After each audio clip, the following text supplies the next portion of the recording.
Yep, we are live. This is Tony. How you doing? Welcome to Show Me Your Pick.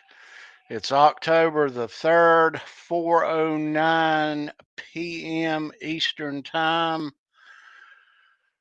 Rush. Hold on to your hats, folks. Got a big Rush show for you today. We got some special guests in here. Hope everyone's doing good. Hope everyone's had a great week. Um, yeah. So let's bring on my awesome co-host, the legendary rock journalist, the one, the only, the imitable Steve Rosen.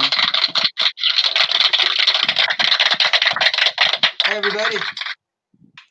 Everybody good?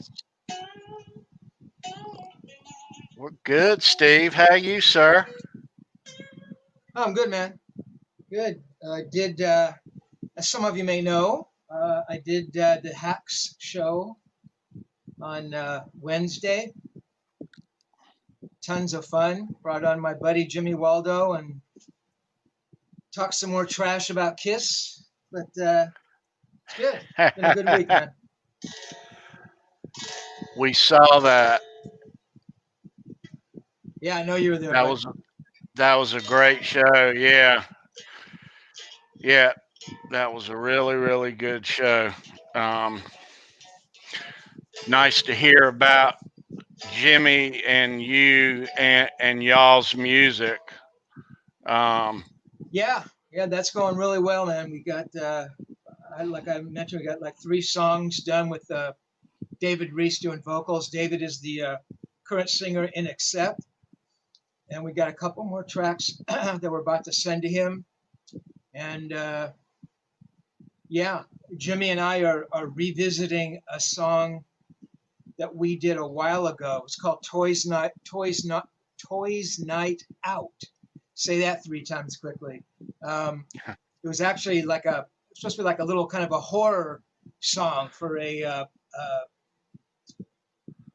horror picture. These toys come to life, and gobble up people. So I came up with Toys Not Out. But we're kind of redoing it and adding some stuff, doing some rearrangements, and that's pretty cool. Harry Cody from Shotgun Messiah did the guitars on there.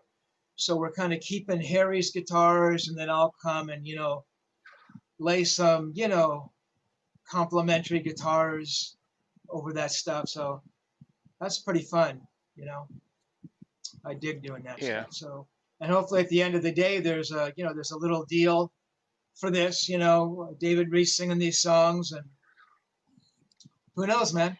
Maybe I'll be out there on the road touring as the second guitar player standing behind the curtain, with an unplugged guitar. Hell, man, I don't care where they put me. Just put me on stage somewhere. So we'll see what happens. Well, good. Keep us posted. I'm sure it's going to end up great. I would imagine at this juncture, it's still a ways out, Steve, right? Yeah, it's still got to get going. I mean, we still have another, 7 songs to do, and songs need to be completed, and final drums and, bass parts. Jimmy's got to, do his keyboards and stuff. So yeah, it's a ways away, but yeah. Yeah. Well, cool. Cool. Yeah, I can't wait to see who all ends up on the record.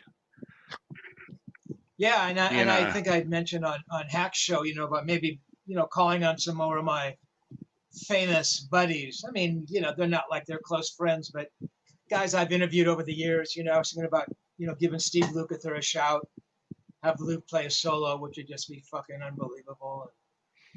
Maybe Steve Vai, Doug Aldrich.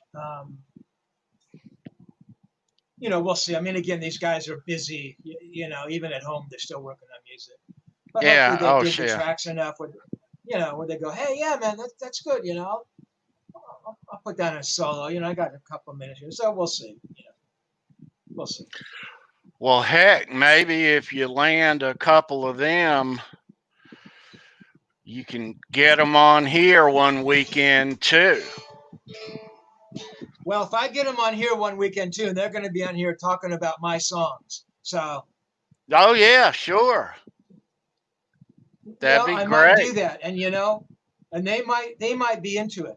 Luke is into that stuff. Like I said on Hack Show, I mean, he's always made himself available to me. Hey Steve, we got to do an interview for Japanese magazine, or hey man, I got to do a video thing for Rock Gods or something. He's always been up for that. Sorry about that, guys. No worries. But yeah, I mean, you never know. They might definitely be up for something like that. Hi, this is Steve. Please leave your name and number after the tone. I will definitely keep you posted. Hey Steve, it's me. It's Jimmy Waldo. Are you still there? He was supposed to call me back an hour ago. I just sent you. But sorry about that, guys. So while we're here, I wanted to say hello to some people. Yeah, man, I'll call him back. I'll be here. I wanted to say hello to some people who are reaching out here. Dwight, how you doing, buddy? I recognize your name. Lenny Lou, thank you for coming back. Who else? Yeah, and Rick everybody Hefner. else out there. Yeah, definitely. All you guys who Mitch keep Heyman. coming back week after week for some more verbal punishment. I appreciate it, guys. Yeah, Mitch Heyman is here. Mitch is going to be the guest later on the communication breakdown. So Nice. everybody can slide back and watch Sandra and Gary and Mitch Heyman on there. It'll be a great show.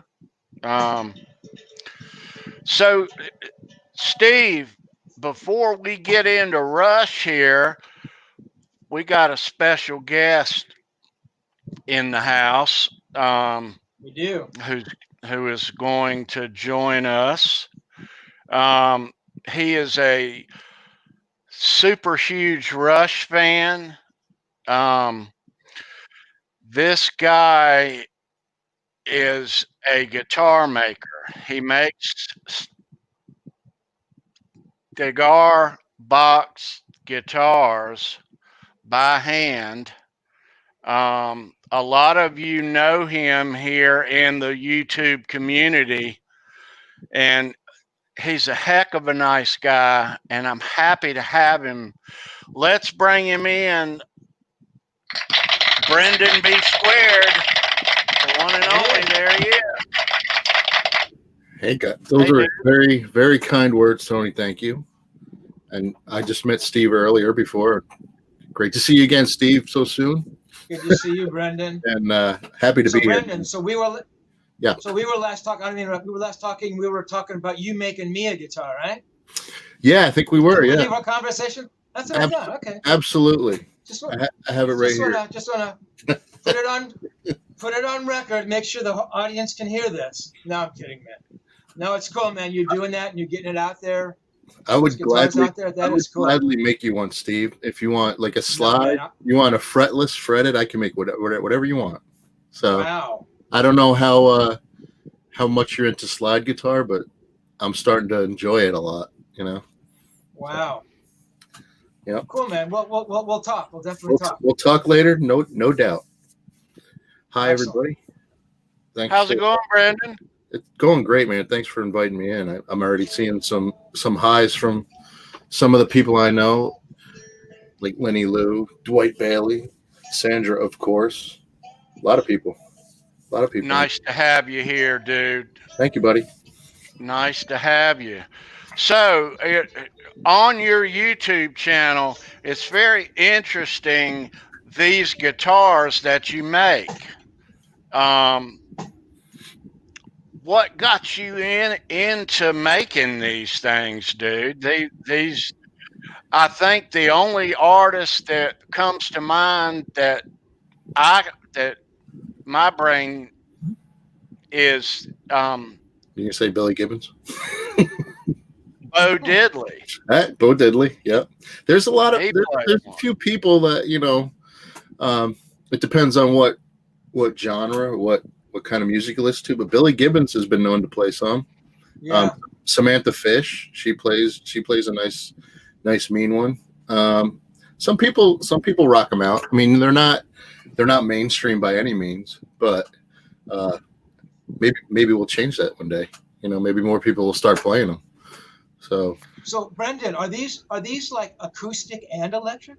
yeah, they're I'll show you some in a bit, but and yeah, you can plug them in. I make them electric. I have some with actually I have a signature surface mount humbucker that a buddy of mine makes for me. Yeah. And they sound really good. When I first started making them a couple of years ago, I was just using piezo pickups, and so they would just pick up the vibration of the box, and make them acoustically, and they could sound pretty good, but they just sound unbelievable when they're plugged in. But to go back to what Tony was asking, probably, I mean, it's kind of a sad story starting out, but it gets way better, I promise. So, back when I'm in grade school, as most kids do, they pick up an instrument, play around. Their parents like, you got to play an instrument, be in band or whatever. Okay. So I played viola, didn't really like it, switched over to saxophone, kind of like that. Played that for a couple years.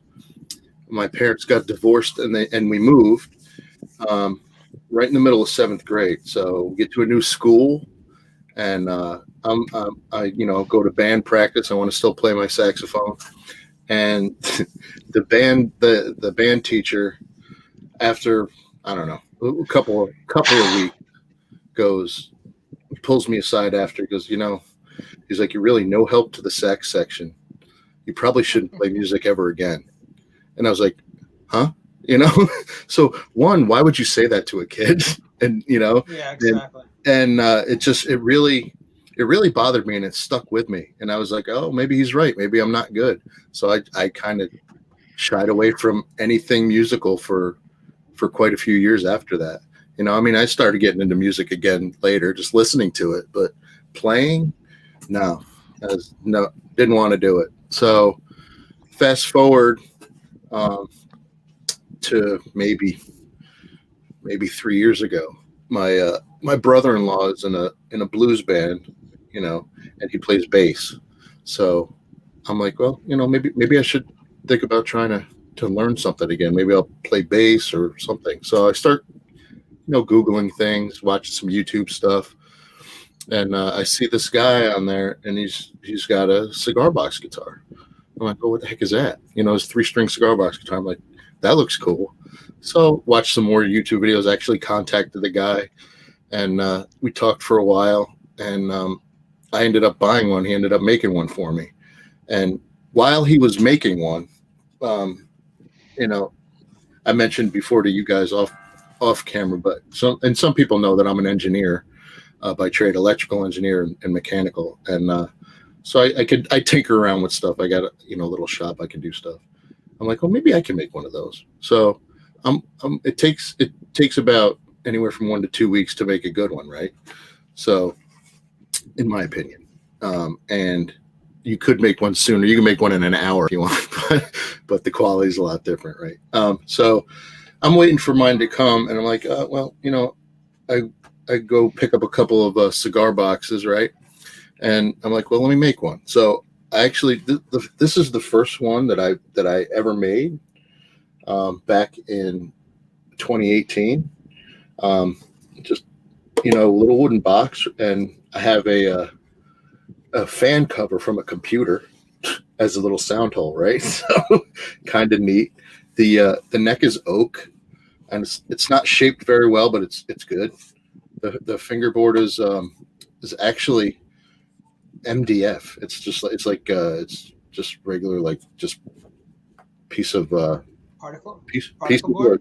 Yeah, it's a little bit more. It's a little more pressed than that. And just finding out some cool stuff. This is a hinge, like the tailpiece is a hinge from a door. The the bridge is a piece of threaded rod, right? And the same with the nut. It's also a piece of threaded rod, but it's got built-in slots, so you don't really have to do much. And I made it fretless because it was my first one, and I didn't even want to try doing anything, cutting frets, leveling frets, doing any kind of fret work, which I learned later.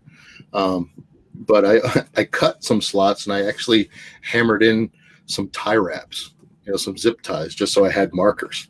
And I mean, the action's really high on this, right? You can see. So it's pretty much a slide guitar, but I mean, it's tuned GDG. So you could be like 151, it could be EBE, DAD, anything.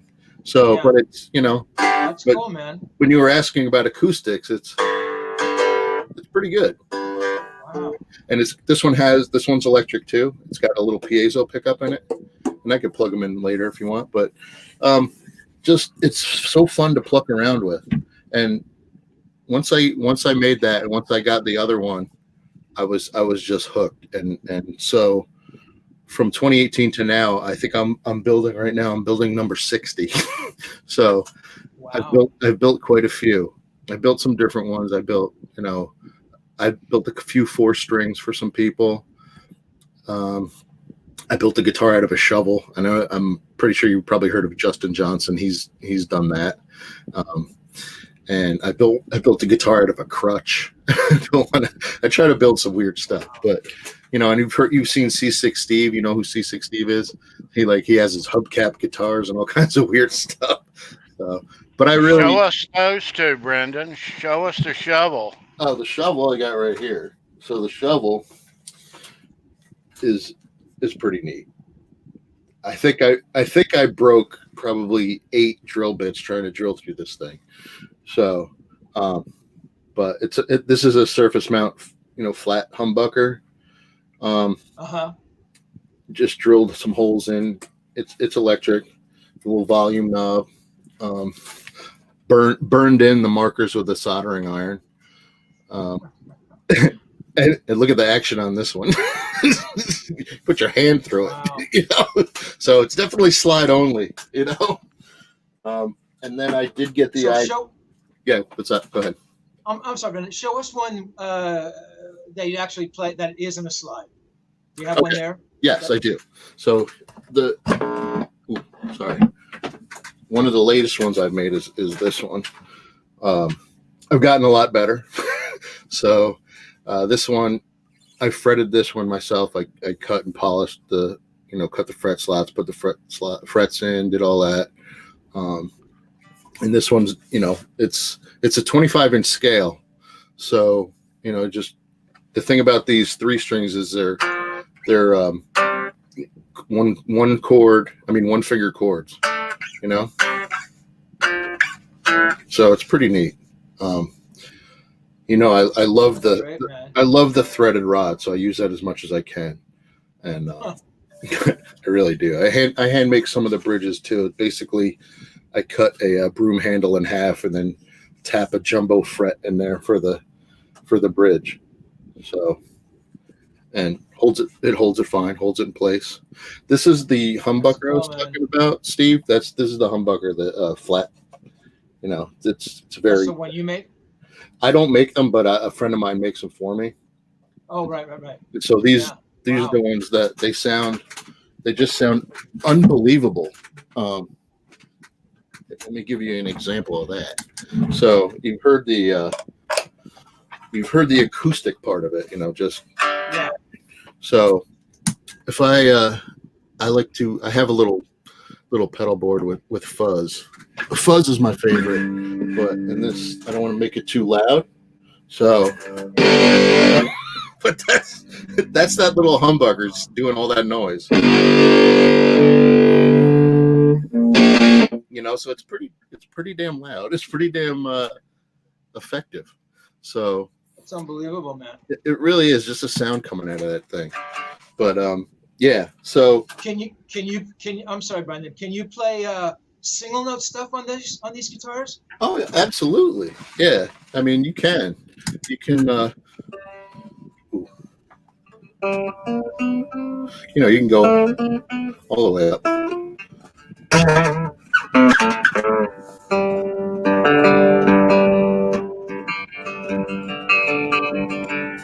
pick around, do whatever you want. It's like I said, I need more time to learn how to play, but goofing around, noodling around, it's just a lot of fun. And that's cool, man. yeah. So how difficult would it be to make a 6-string? Have you made any 6-strings? Yes, I have. I have made a 6-string. It's not that bad. Usually, what I'll do, I won't make my own neck there. Usually, if I have an odd neck somewhere, someone gives me an old neck or an old guitar, I'll put that on. And I actually built one last year for somebody, and they loved it. So the guy that makes the pickups also makes a 6-string pickup. Because they're smaller. For the ones that I have on these are for 3 and 4 string, but he does make a wider one. I built one for a buddy of mine and I put a nice P90 in it. So, and I put a 3-way switch in one because he wanted whatever. So, you can build them pretty much as the way you want. There's really no wrong way to build them. That's the good thing about these things. There's no blueprints. There's of course there's the scale length. You got to have everything correctly, but other than that, it's open. And that's why I like it so much. Very cool, man. Yeah. Very cool. It's a good time. So after that, after I started building them, I've been to a couple of craft shows, to some guitar shows, and I've sold a bunch. So it's a nice hobby. It's a nice hobby to have and something I'll be able to do, when I retire, which won't be for a little while, but something to look forward to. Yeah, it's awesome. Yeah, man. I love it. Cool. Very awesome. Cool. And your links, Brendan, are in the chat and down in the description as well. Okay. Cool. Let me show that one more time. And if you want one, you can contact him and he will custom make you one that looks any way you want it to look. Yeah, the cool string choices, right, Brendan? What's that? Multiple string choices. Sure. Yeah. I even have like single strings, diddly bows. Steve, I know you heard of diddly bows. So wow. just a 1-string. These are pretty much just slides, but picking around on your porch, it's just fun. And the cool thing is too, all the boxes I get them from a smoke shop. And so what I did was I built the manager a guitar, and I said, because I bought a couple of boxes, right? So a week or so later, I go back, I go, this is what I'm doing with your boxes. And I gave it to the woman. She goes, wow, that's amazing. She goes, well, from now on, you don't have to pay for boxes anymore. So nice. all these ones behind me, I got, and every 2-3 weeks, I get about 50 boxes just because they're going to throw them out. And she'll call me and say, get these out of my store right now because I'm going to throw them out. Wow. Like, okay. That's incredible, man. So it's really cool. That's convenient. Yeah. So as I'm playing my guitar, I can get the essence of Cubano cigars you can. In the thing too. You betcha. I don't have any Cuban boxes. So yeah. Yeah. So the boxes are actually made out of wood, I mean, right? Yes. They're wood. They're not like cardboard. Right? No, they're not cardboard. Yeah, they're wood. I mean, you could, if you did use a cardboard one, you'd really have to reinforce the heck out of it. Yeah. Or else it would just bend, with the pressure, with the string pressure. But yeah, they're all wood. Find some nice ones. A lot of different ones. Very, very cool, man. Yep. Nice. We have one more guest who we're going to bring on. And then after that, I want to show our audience what guitar pick we're going to give away here today. But let's bring in member of the crew here at Show Me Your Pick. He's a moderator, a guest, all around great guy. Ladies and gentlemen, say hello to Mr. Bent Tom. There he is. It's my fake background because my place is totally messy. Oh, it's a fake background. How are you guys doing? Good, Tom. How's it going, dude? I apologize for my severe lateness. My mother, who's near and dear to my heart, called me and had some computer tech issues at the last minute before she went out for the evening. So I kind of had to, take care of mom first. So I apologize Yeah. for my. No worries. No worries. All right. So, guys, before we jump into Rush, let me show everybody what we're going to be giving away.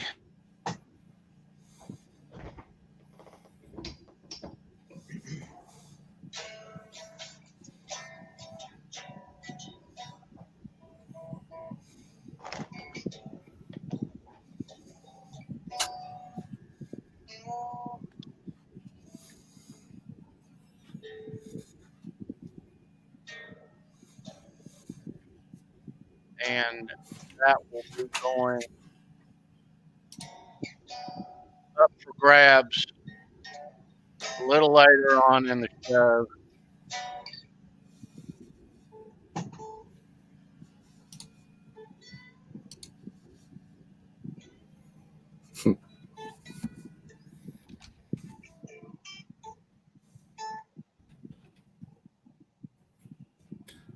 That's cool. I want that, Tony, but I can't have it. Hey, Tom. I have a quick question because I just went down this rabbit hole today, and dealing with the whole pick thing. I'm curious from all three of you gentlemen, but from Steve first because you have a guitar in your hand. What are your preferences as far as like string height, string gauge, and picks? Those would be the three main things for me. I'm just curious. Personally, I don't think one over the other makes your tone better or different just from how many different guitar players there are with different thicknesses. I think it's unique to everyone personally, just my personal humble opinion. I'm just curious what you guys use because I know I've used the thickest thing you can get to like something that felt like it was flopping if the air hit it. So just curious what you guys think. It's an interesting question, Tom. I mean, what every guitar player will tell you, or let's put it this way, any guitar player who's out there making a living playing guitar and guys who have made records and they've done that thing, I'll ask these guys, well, man, what kind of guitars are you using? And what kind of strings and picks? And go, well, this, we're using this and this, man, but it's all in your fingers. And every single one of those guys will tell you that. And you think, well, that's kind of a, I don't know, man. I don't know if I believe that, And I wasn't sure if I believed it. I thought, well, I don't know, man. It's in your fingers. I mean, come on. It means if you're using a shitty guitar, you're gonna still sound like, Dave Gilmour. And I've had it proven to me several times.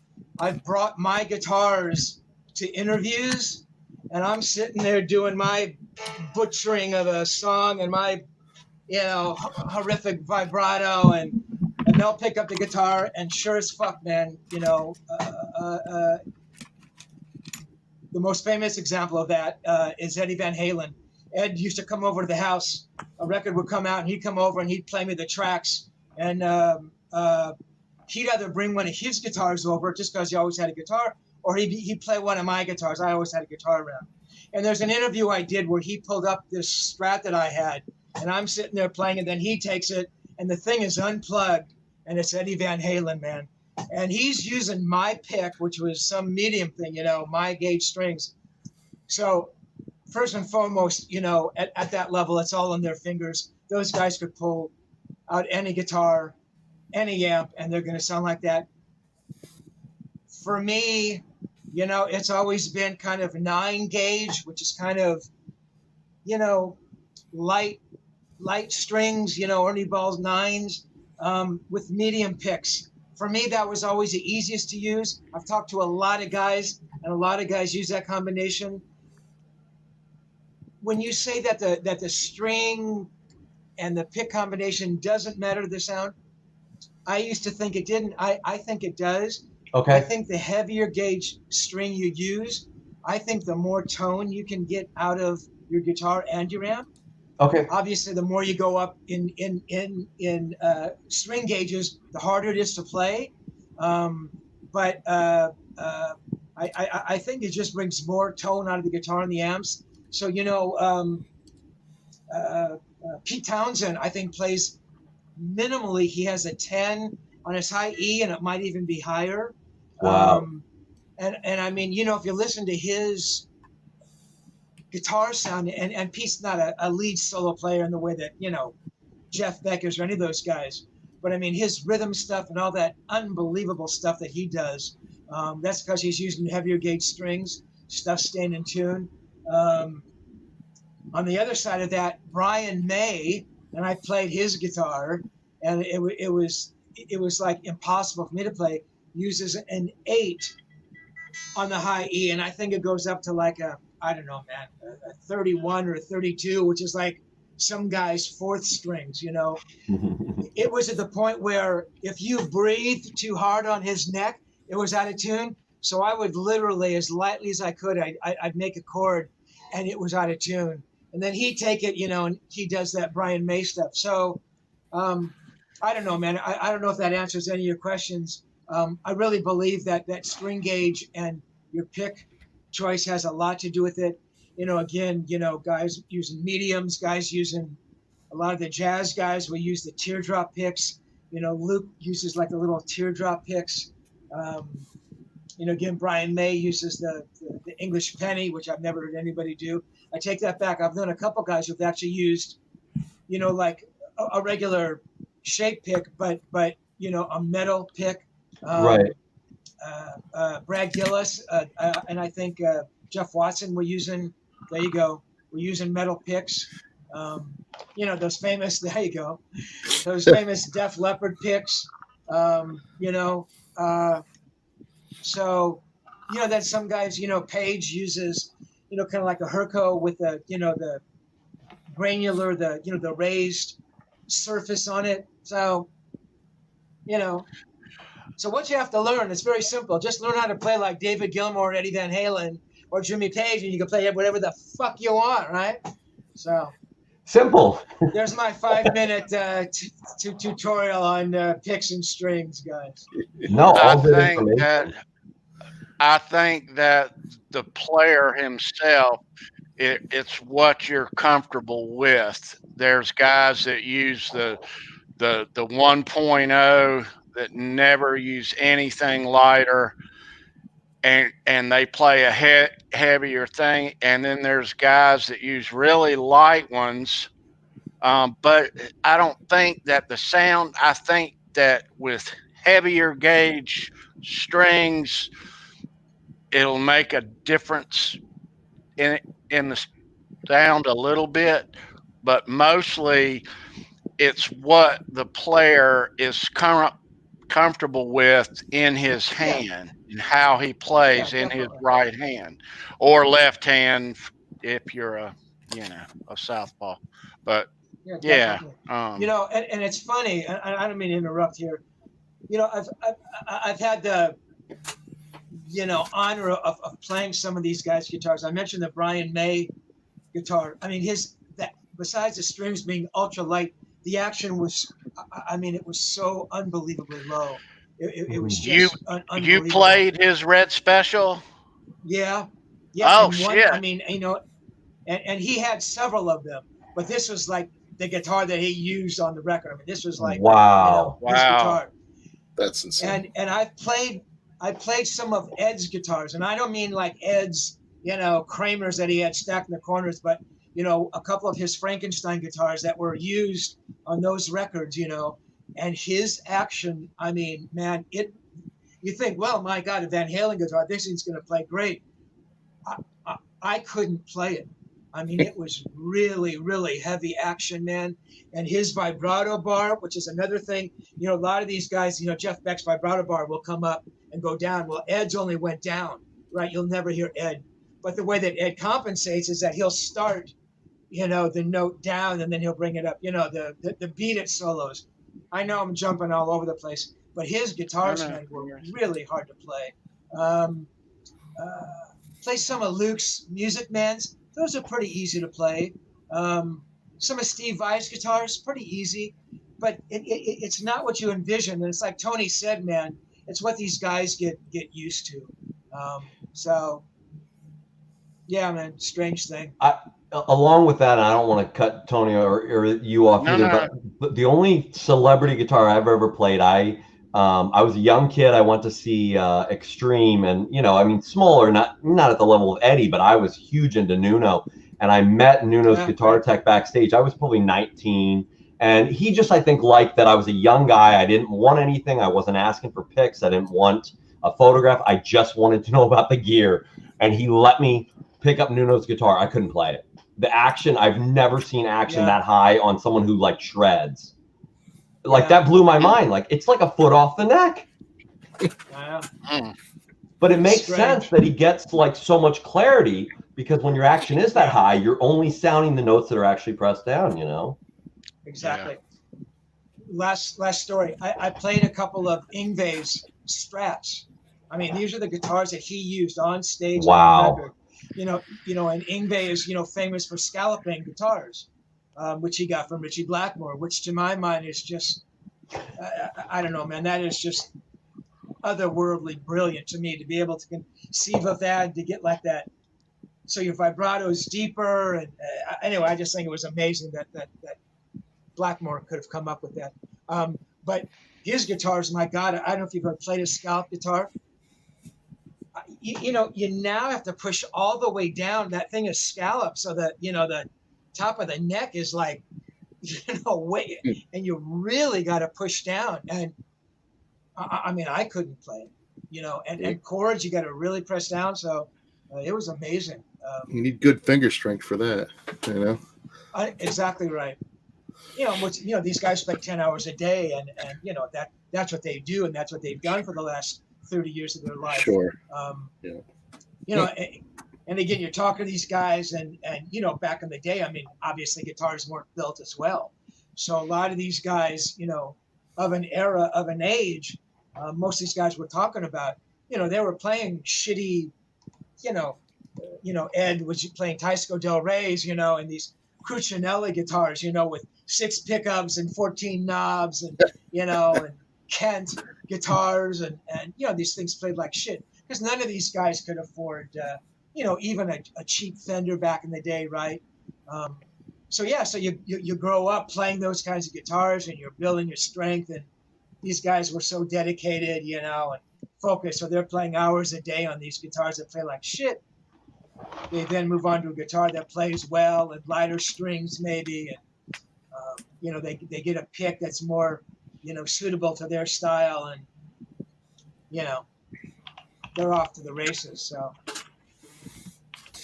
yeah, it is interesting, Steve, and a lot of us listen to your interviews on your YouTube channel, but it's interesting that in these interviews you hear this player holding a guitar unplugged, playing it, talking about what he's playing, handing it over to you, and you playing it. There was one, 1980 Van Halen, or no, it was earlier than that. And Eddie saying, "Yeah, Steve, we got this new thing. The album's not out," and he basically played you the riff to "Dance the Night Away" off Van Halen 2, and the album wasn't even out. Man, that was pretty special. Mind blowing. And I knew it at the time. And one last comment here. You hear Eddie Van Halen on record, and you watch him live, and he's got his gear and his effects, and Jeff Beck, and you hear him on record and the tones he's getting. Well, I sat there in front of both those guys, and watch them play the guitar unplugged. You know, Eddie playing my guitar.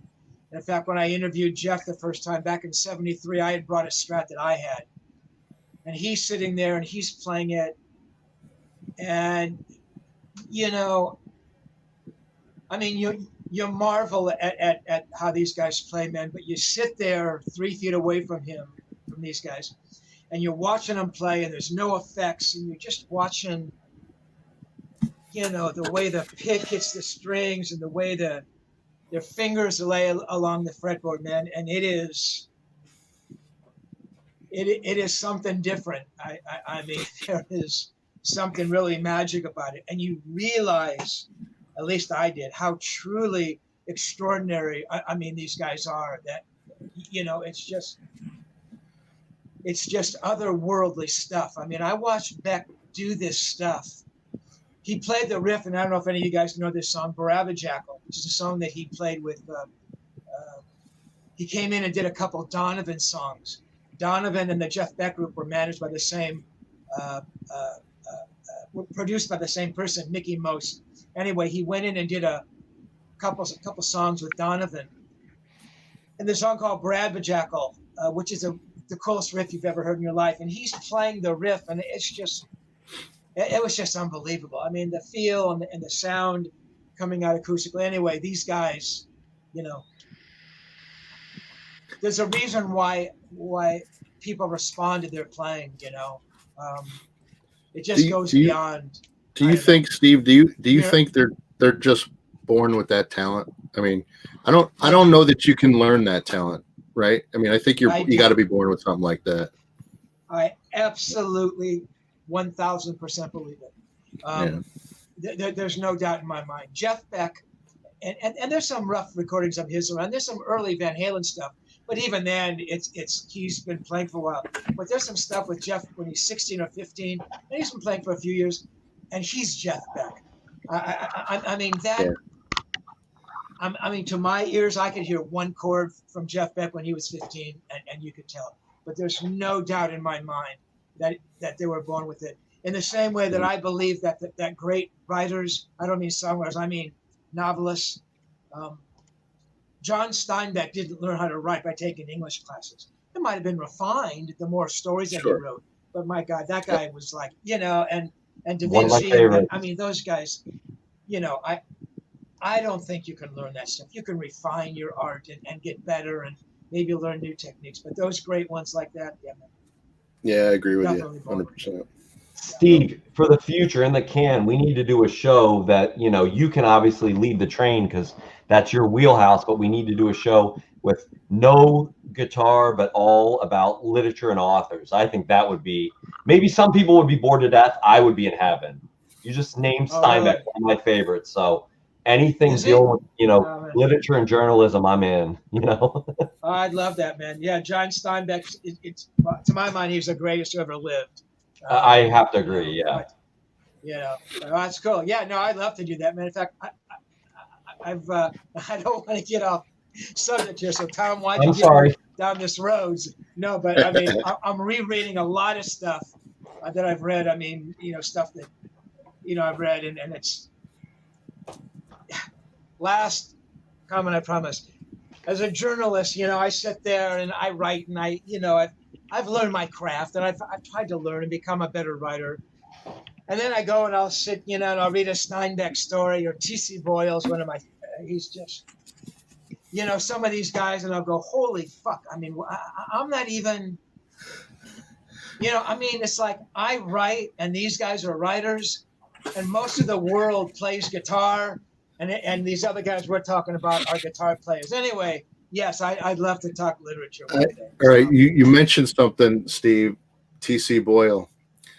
The Road to Wellville. You know that book? Yeah. Have you seen the movie? Yeah. Have you seen the film? I have. I'm in it. Are you? You're in it? Yeah, I acted in it. Yep. I actually do that on the side as a hobby. I was if you remember the film, the one from the 90s, you mean? Yeah, it was like 93, 94. Okay. Yeah. Okay, yeah. It was based in 1907 on Henry Harvey, whatever, right? So, but yeah, that was filmed back then. Anyway, it was filmed near me, and I went and auditioned for it because that's another hobby I have, and so I ended up playing. My character's name was Burly Attendant Number 2. There were 3 of us. So me and 2 other guys, we chased when Dana Carvey was running around, when 3 guys were chasing. I'm the guy in the middle. So I'm a lot older and grayer now, so you wouldn't know it. But if you go back and watch it, I'm that guy in the middle when we're chasing Dana Carvey around. It was probably one of the best experiences that I've had on set in a movie. But yeah, that is a cool, weird freaking story, man. His character was he played that doctor's son, right? Yeah, he played because he adopted all these kids, like 47 kids or something like that. Yep. It's a great. I'll have to go back and watch it. That's crazy. Yeah, you got to go watch it. It's hilarious. You've been an extra a couple of times in movies, right, Brandon? Yeah, I've had some little bit parts. I've had a few leads and some independent things, but probably I'm going to say the biggest film I was in was probably The Dark Knight Rises, one of the the Christian Bale Batman ones. So I was in the big fight scene. Nice. Corona edition. Yeah, I was in the big fight scene with like 400 other people, but that was fun too. Wow. So yeah, it was a good time. But cool, I can't make a living doing that, but I enjoy it. Yeah, that's a rough one. Definitely. I have a guitar player buddy in Chicago that does that. Like he does everything from he was in like the Joker movie as an extra. And then I have a buddy in New York actually who owns an advertising agency in Manhattan, but he just loves movies. So he grew his hair out long, and he was like one of the featured extras in the Joker movie. And he was like, "You don't have to pay me anything. I just love this." Like, my beard normally isn't this long, but I just had an audition for a film in Connecticut, and I don't know if I got it yet, but if I do, I'll be getting eaten by sharks. So that'll be cool.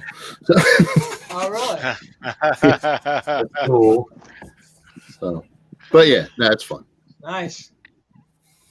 And Brendan, I'm sorry, Tony, if they do a story on Billy Gibbons' life, I know what they can call. There you go. I gotta need one of those hats. He does have the coolest hats, Definitely cool. Steve, I know you've got stuff to do later. I hope we don't run over. Let me ask you. So, when did you first meet the guys in Rush and interview them? How early was that? The first and only time I interviewed RUSH Alex Lifeson specifically was the summer of '84. RUSH was playing at a outdoor venue down in Orange County. It's about, 50 miles from where I am in the Hollywood Hills at Irvine Meadows. It was a Grace Under Pressure record.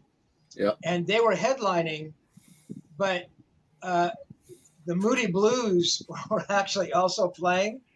So I actually went down to see the Moody Blues. And,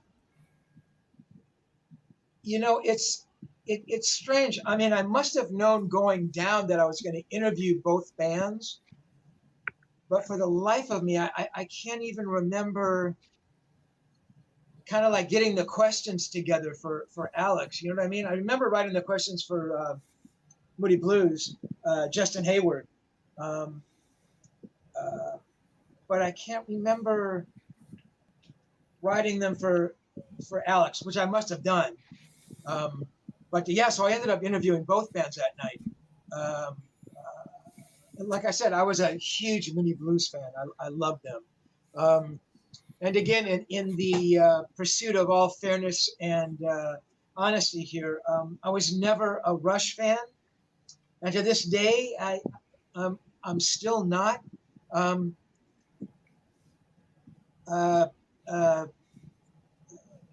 sorry. the bass players, my freaking brain. Getty Tom's Lee. got me thinking about it. Who's that?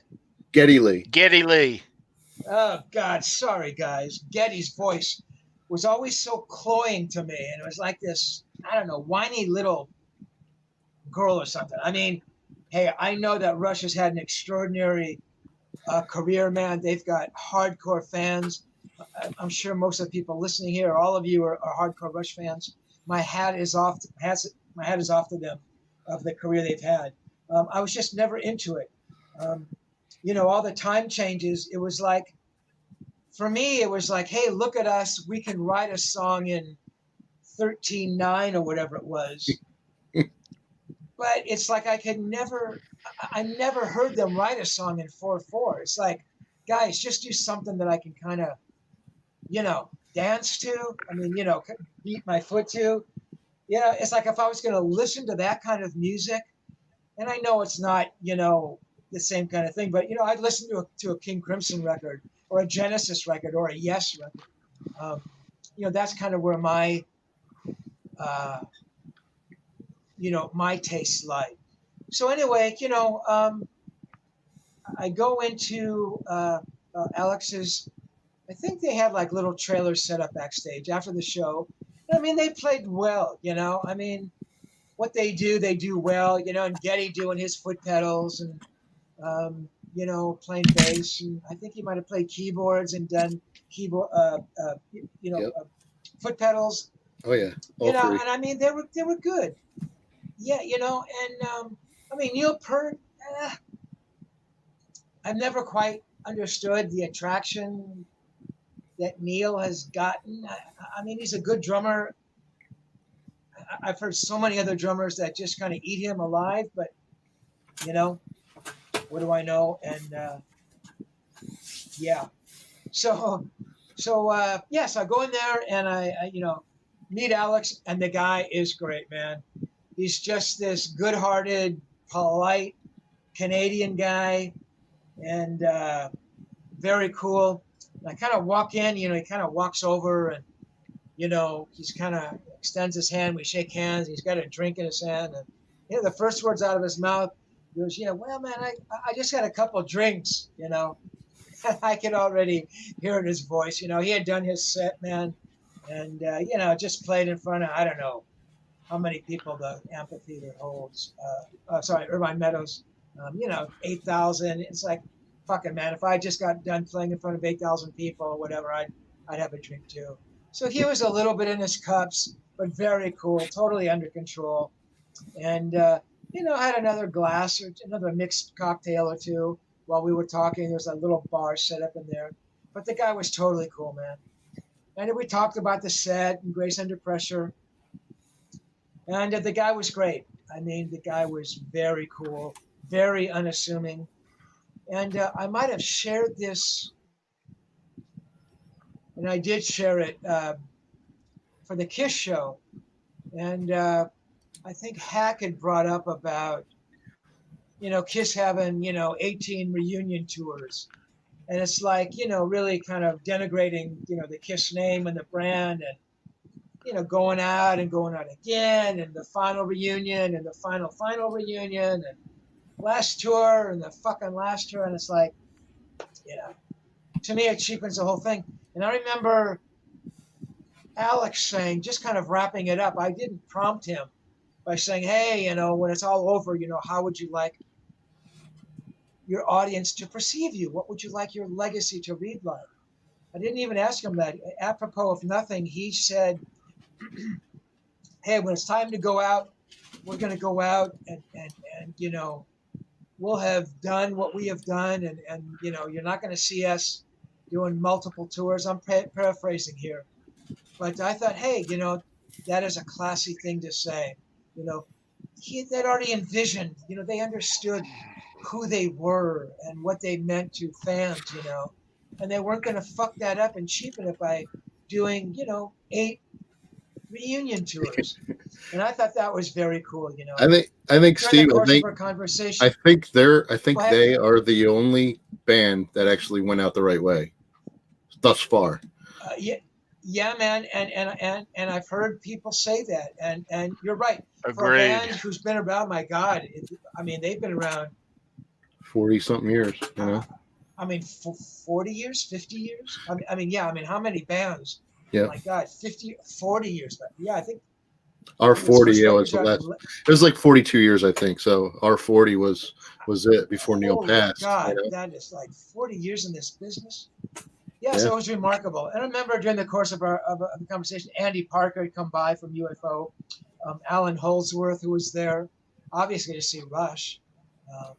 Um, Jeff Berlin was there, you know. So, I mean, you know, a lot of respect for that band. And I have a shitload of respect for them, just not stylistically the kind of band I would listen to. But great band, great career, great, you know, legendary body of work they left behind. They're just great people too. You know, they're great people before they're great musicians, and that's what I liked about them. You know, there's so many other things that they do besides that. You know, I mean, you know Neil, what kind of lyricist he is, but author too. I mean, I've read all of his books. Yeah.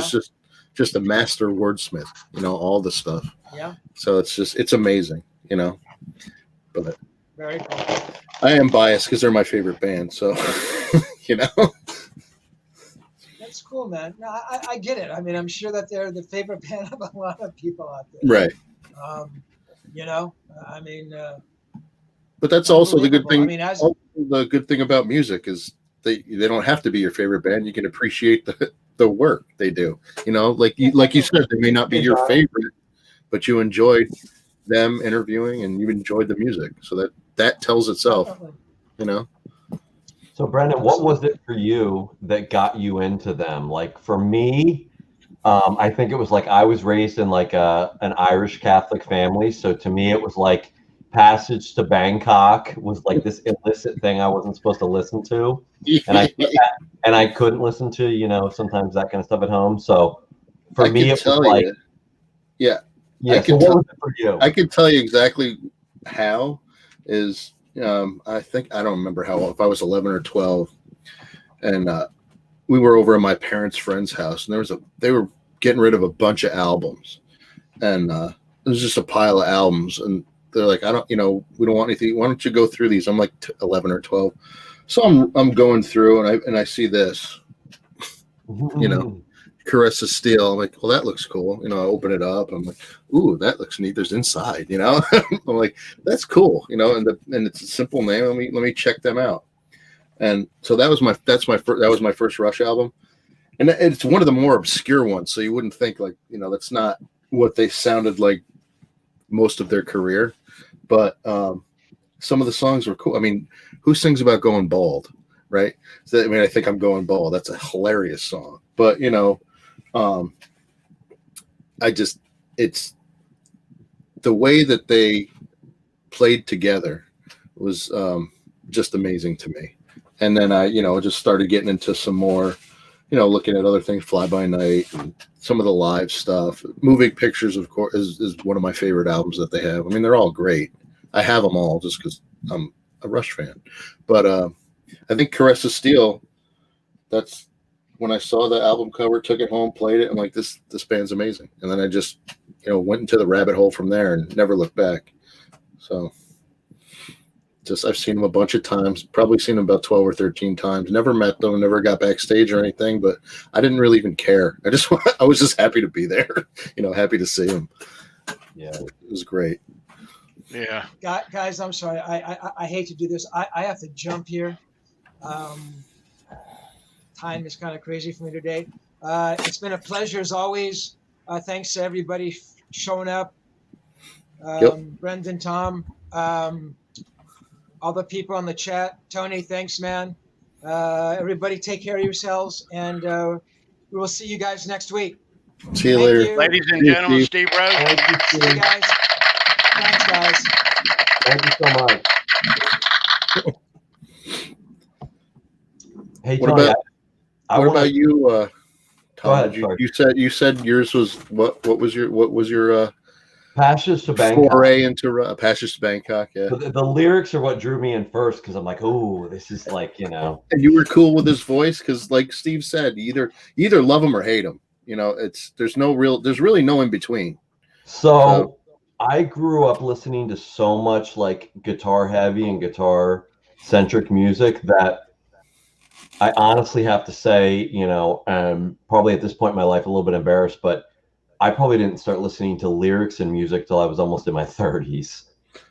Like I never listened to lyrics. It was all in my head. If I listened to Van Halen, if I listened to Zeppelin, if I listened to The Who or Hendrix or Cream or anybody I listened to, even if it wasn't like Steve Vai and it was instrumental music, in my head, I still hear Van Halen as instrumental music. I hear David Lee Roth's voice like you're sparsely adding in another instrument. I don't hear the actual lyrics. I've probably heard, like I used to mow the lawn and I would have cassette tapes of Van Halen, and it was always the first couple of Van Halen albums and like first 3 or 4 albums. And I guess first 4 I listened to most. And I would wear the tapes out. I bought each tape 3 or 4 times because I would stretch them because I just listened like 10 hours a day to that. But I never, even listening back, I could tell you every little riff, every little nuance, every little piece, but I probably couldn't tell you the lyrics even in most Van Halen songs. That's interesting. Yeah. Interesting. That's cool. So my brain works weird like that. I don't know. What about you, Tony? I don't know how huge of a Rush fan or you know, what's your I'm favorite? a big Rush fan. Yeah. I always have been. I got into Rush, I guess, about 1980. Probably for those of us our age, about the same time, 80, 81, Moving Pictures, Exit Stage Left.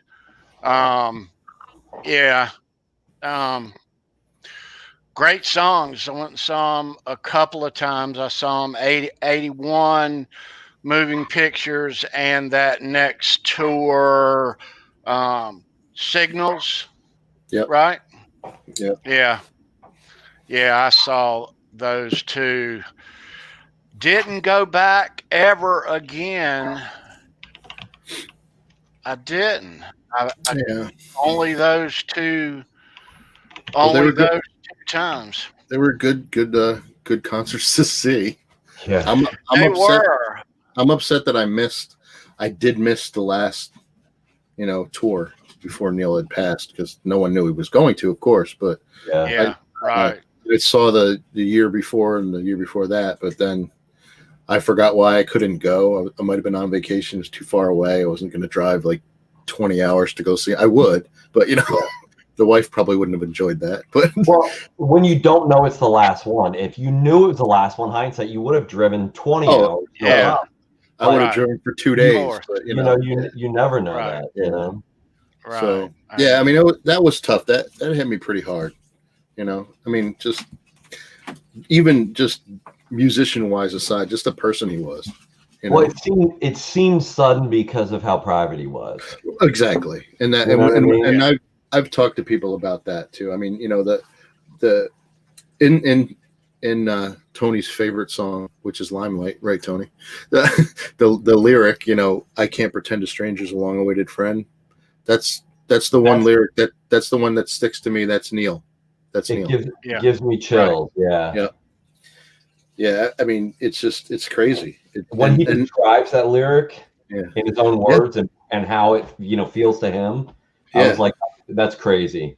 And you know, there are people that, I mean, people are mean on the internet, as you know, but you know, saying that he was very standoffish and this and that, that's just who he was. I wouldn't say shy or not standoffish at all. It's just, you know, he's a private person, very private person. Nice, he never really went to, we got 2112 on the 16th birthday. I'm jealous. I had to buy mine, Rick. I had to buy mine. But yeah, so I mean, he never did any of the meet and greets or any of that other stuff. Right. Rarely, if ever. But you know. When I went and saw Rush in 81, and I just remembered this, Brendan, Sandra, and me were backstage before this show, and it hit me, wait a second. I took a pocket camera into Rush as a child in 1981. I'm going to show you guys those right here. Oh wow. The double. Yeah. That's And cool. these aren't great, but I can't get them out of this album. That looks like all They're my kind of old, stuck. my mom's old photo albums. Yeah, old Kodak paper, real Kodak paper. You know, that's awesome. Let me.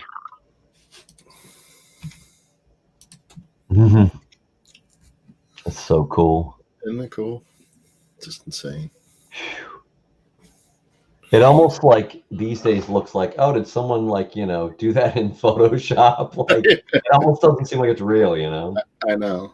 I was watching some old Rush videos yesterday. Actually, they had a live performance of La Villa Strangiato, Mm-hmm. and I think Alex is wearing high heel shoes. Yeah.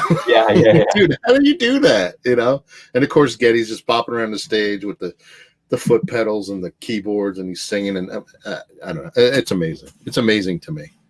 I mean, I personally always thought Alex was underrated because there's a certain contingent of people that I knew growing up that his lead style was not their favorite. And I'm like, dude, I don't even listen to him for his lead style. To me, he's like a riff machine. Oh, he's insane. Like his riffs and the parts that he puts in that I think some hyper guitar centric players don't like him as much because I think he plays to the song more, which the older I get, I realize is way more important than being flashy, obviously. But as a young guy, people wanted flash, but I always respected the fact and loved the fact that his parts were like, even if it was a simple part, it was like every note seemed like it was chosen to go in, and every chord, it was not like, oh, I want to just play this slew of diatonic chords. It was like, no, I chose it in this arrangement because it fit in with the bass line, it fit where the drums were, it fit the vocals, it fit the whole tune, and that's what I really always appreciated. It's so tight and it's so technical, and that's true for all of them. But yeah. Well-written songs too. We talked earlier. Most vocalists write his own or her own lyrics. You're going to write the songs that you're going to sing, but with Neil writing the lyrics and Geddy, it's rare and it's unique. Absolutely. Yeah, we were talking about that, Tony, you and Sandra, and Neil would say, I can write it this way because I know how Geddy's going to sing it. I know what he's going to do. I mean, he's going to put his own spin on it, sure, but he pretty much knows how it's going to go, which is amazing. Well, it's crazy in rock music too, because even if you look at progressive stuff, like that's more of like an orchestral mindset where it's like, I'm going to write for these instruments. I know their ranges. I know where they sit. I know where I can't. I know where I can cross the contrabass and the bass. I know not to go too far. And these instruments are all going to put their own spin on it because they're human beings, but I know where it's going to fall. And that's amazing to see that in a rock context, because to me, that very rarely happens, like if ever. Well, very well written. I mean, great composed. Alex may not be the best lead player in the world, but they were well written songs. Oh yeah, for all sure. of them, very well written songs. And what really for me and Rush, the songs. And when I got into them in 80, 81, that album, we all knew every song on the album. I mean, just the whole album had hits on it. Yeah, there's not a bad song on Moving Pictures. Not one. No, not at all. But Neil, I'm not a drummer, but Neil, it wasn't hard to see, even back in 1980, that Neil Peart was the best drummer in rock, hands down. And he still, there's, Lars may say that Yeah. Gonzo is his guy and all, but really though, look at Neil and look at his work, and you know who's better. There is no one, Yeah. you know, Right. and never will be anyone in my humble opinion. No, I'm with you on that. I agree with you 100%. But there's everybody. It's subjective for everybody.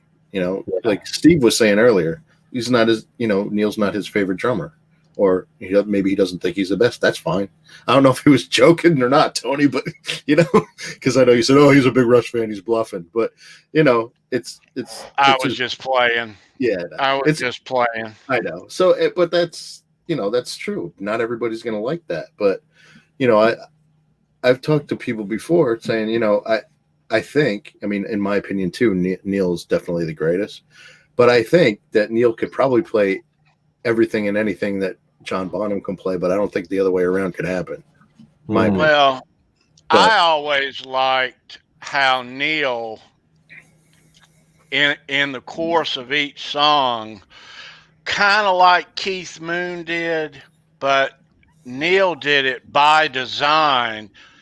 He never repeated the same drum fills again in a song. Mm-hmm. Right. Much more like a jazz drummer. Oh yeah. Yeah. And he said that too. He said that as his, as his bass, and if you see him in concert, he'll do that tribute to Buddy Rich and some of the stuff at the end, which is very cool, Yeah.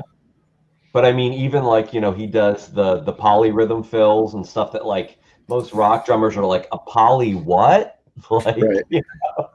No, I'm not saying all of them, because I've listened to some new metal bands that are so tight, and their drummers are just like, wow, like just so on it and tight and rhythmically almost like they're playing Latin jazz, but it's metal, like that's awesome. That's fantastic. Now, what's the background on that, Tony? This is from, I'm trying to read it, Time Machine. That's when they did the whole. Is that when they did the whole Moving Pictures album front to back? They did the whole, and they did that whole album live, and then songs off that upcoming album. Yeah, I loved that. That was a great concert. Fantastic stuff. I have a stick. I have some sticks, but I bought them though, so it's not fair, right? Yeah, I got that one too. I got the Neil signature. Oh, the Primark one. Yeah, that's cool. That's awesome. The thing I love too about Neil is like, like when he was talking about Red Barchetta, how it was a story. It was a Richard Foster story that he had read, I think, like in the early 70s from a Road and Track magazine, and that inspired him to write all the lyrics. I'm like, hey, wherever, like that he, took inspiration from everywhere in life, and then was able to talk about it, and that. Almost like you were talking about before, like, his literature is, whereas I see a lot of musicians, they have like, I do this in my spare time. It was almost like that was a second career to him, and became that way with his books and how good they were, at least in my opinion, and how successful they were. That, I think, they stand on their own, even if he wasn't, the drummer from Rush, you know what I mean? Right.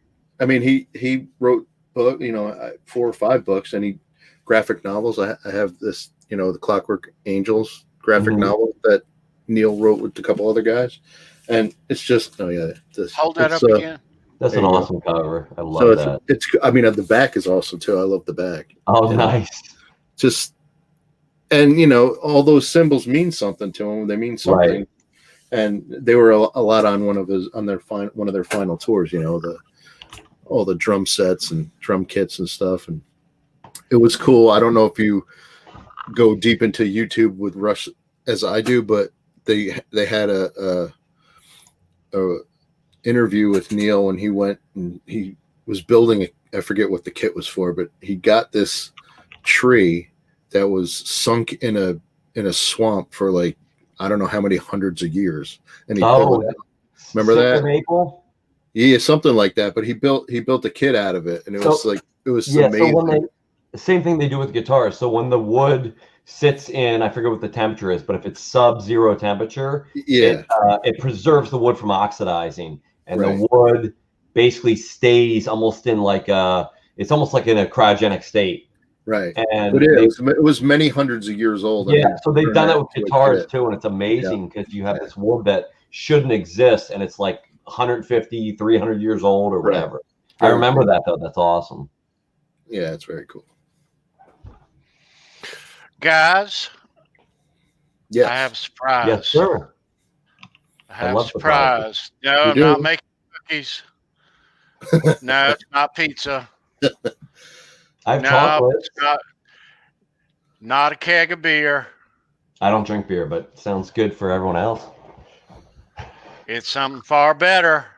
All right. Hey. How you doing? Sandra. I'd rather have beer. Well, you could change your name to Better Than Beer. That would be good. That's funny. Maybe I will. Yeah, that's funny. Cool. No, I'm hanging in there. It's a good show. How's it going there? All good, Sandra? Oh, yeah. Nice to see you. Thank you. Nice to see you guys. Nice to Hi, see Tom. you. Hi, Brendan. Got my new T-shirt on. Howdy. Wherever you're. Oh, this way. I I know, I where saw that. You're down there. I have a T-shirt. Nice. I have one of those, but I'm not wearing it. I had to wear Brendan, my rug.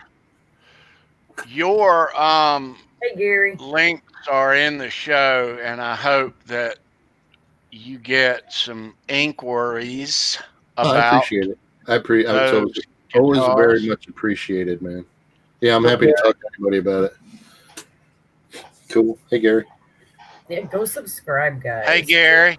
Go subscribe to Tom. He's got like 120 subscribers, and that's just not good enough for me. Thank you. I don't think I have that many. I subscribed to go subscribe to. I gotta put more videos out though. So hey, Tony, you gotta see these cool pics I got. Here, check out the pics I got. Ready? Here, I'll show you one at a time. What do we have? Oh yeah, cool. Nice. How cool is that? That is cool. It doesn't get cooler. I know that chick. Super high resolution. That's what's even cooler. Look. Ooh. Oh, I love my sugar skulls. I can't get my camera to focus, but trust me that it's like, going good. Show so the other side of the first pic. Yeah, in real life though, they look so much better. They look like 4K screen there's my resolution. Ricky. In real life. Cool. Ricky, there you are. You can make out all the details. I mean, they're super high quality. They're awesome. Yeah, and it's good too. I like that thickness. I just bought a bunch more of the other day, which is pretty much the same thickness, but this looks much cooler. But I don't want to use these because I want to keep them nice. So I use the same thickness to play with. But these are the cool ones. I'm going to make a little display or something out of it. And then she sent me this one. That's cool. And a T-shirt. And I don't have them here, but she sent me these really cool paracord bracelets. And I don't have them right here because she sent me like a ton of them. But my kids, I wanted to make sure there was enough for everybody. So I know that was awesome. My kids took them all though. They were like, "Oh, I want this," and then I was like, "You took 3." He goes, "Oh, I'm gonna give one to my buddy Evan or whatever." I'm like, "All right, fine." So they left me one, but they put it in their room somewhere. That's cool. But it was literally, I was so touched. It wasn't like just a T-shirt, and then she sent me this big sticker from a local music store. It was this full-on care package. I was really touched. yeah. Sandra's the best. Tony, didn't I send you a pic? You gotta win our Yeah. giveaways, man. You did.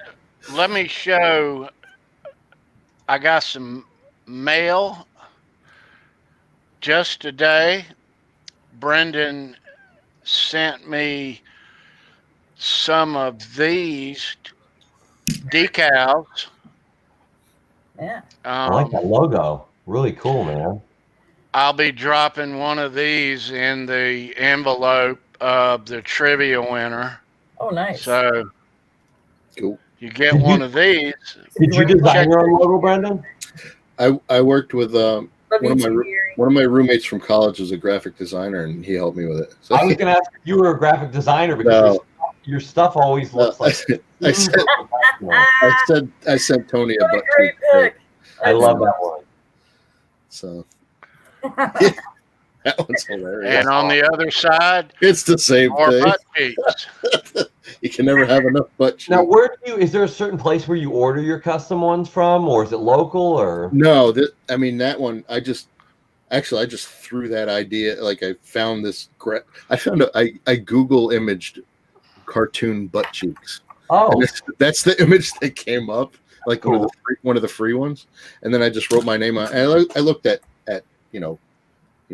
order some custom pics. They're not like any kind of quality, but they work. So it's. is there like a website you can do it from though, or like I've never? There's a lot of different ones. I did it a few years ago. I don't even Here's remember what the you're name winning, of it. folks. That's what he's giving away is right there. Nice. Look at that. That is awesome. I love that. logo. I love the symbol too. Yeah, that's a great logo. That reminds me of that. Actually, the snake eating itself. There was a TV show called Millennium, if you remember that show, like back in the X-Files like time. Same stuff. How worn that is. That someone actually played with that one. Oh, that's cool. Oh yeah, you can see the edge. It's got like dithers in it. Alex played with that one, Tony? Somebody did. Or did you play with it, Tony? No, maybe me. Yeah. Right on.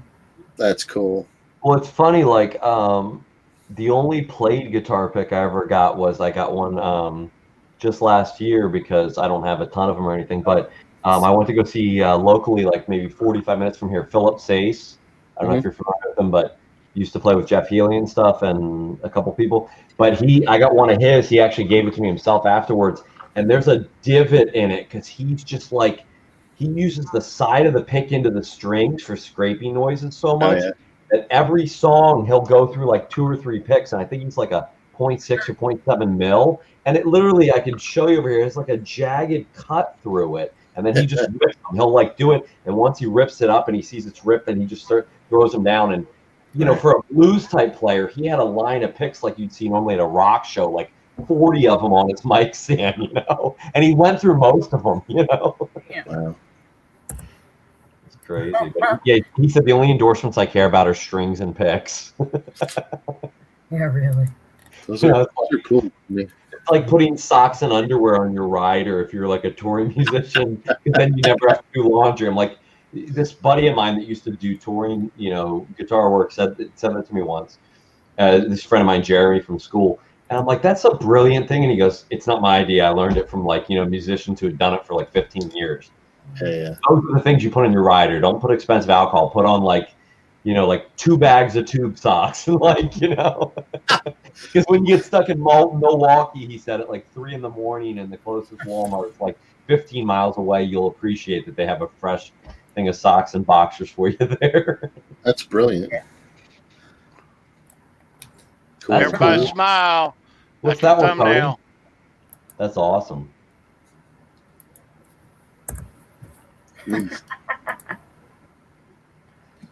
Wow. I love when people like work on their signature. Like if I was to sign mine, it would just look like garbage. Oh, it's horrible. Mine's horrible. I'm not famous enough to have a signature yet. Yeah, that's how I feel. Probably myself. That's cool. I like that one though. I like the, when people do symbol type graphics. Let's get back. I think I only have one played pick. It was recently from John 5 concert I went to. He threw it out. I caught it, but cool. I gave it to one of my friends that was with us. She was a bigger. Cool. She was huge. She's like, oh, huge. She's just looking at him like, you want it?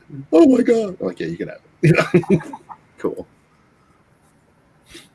I think that would be the same thing if I was to be at a Pantera concert, if they were still around, and I was next to Sandra and I caught one, I would definitely have to give it to her. Oh yeah. like the biggest Pantera fan I know, I think. Yeah. Trivia. Who is ready for trivia giveaway? All right. All of us here that can't win, we're ready. Yeah.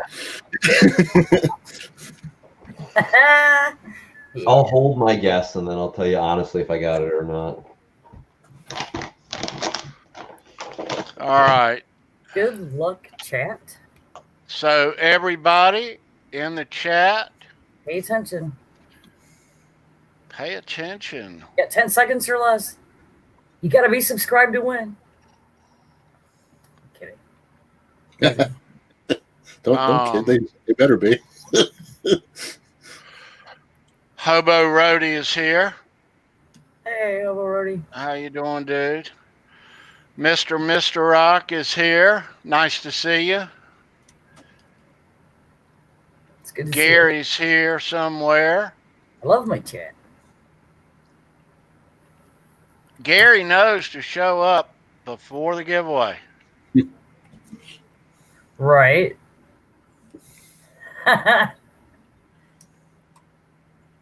Let's see. All right, guys, get ready. Here we go. Drum roll. Drum roll. Okay. All right. Now, I'm going to show this question on the screen. It's a Rush question. Know your Rush history. All of us are Rush fans. All of us ought to know it. Yeah. We all ought to know this. Okay, so if everybody is ready, I'm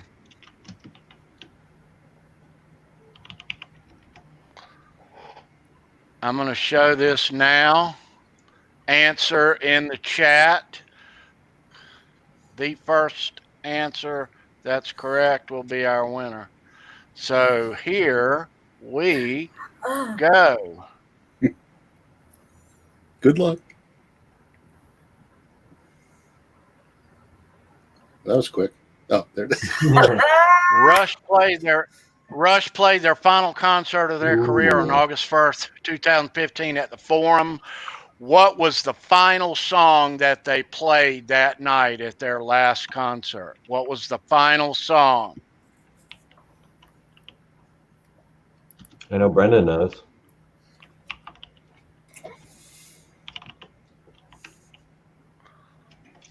Everybody on this panel knows. No Rick. No Blackjack. Lenny Lou. Lenny Lou gets it. Lenny Lou. Lenny Lou, yep. Yay! I'm a second late, but yep. Congrats, Lenny Lou. Lenny Lou. I have to Lenny honestly say, Lou. I thought it was that song, but I wasn't 100% sure. If someone said $100 bet, I wouldn't have taken it. I wasn't confident, but I. And if all honesty, I didn't know it, Tom. I was wrong when we talked before. Yeah. They asked me, and I felt horrible, and I was almost kicked off the show. That's okay. I don't know if we're gonna let you in now. So, I'm the same way, like with Van Halen, like a freaking nutcase about Van Halen, but I've gotten plenty of stuff right. I mean, wrong. Yeah. Very few things right, plenty wrong. Mr. Rock had it as well. Congratulations, Lenny Lou. But he came in a couple of answers behind Yep. Miss Lenny Lou and Mary. Way to go, Lenny Lou. It's my favorite Rush song too.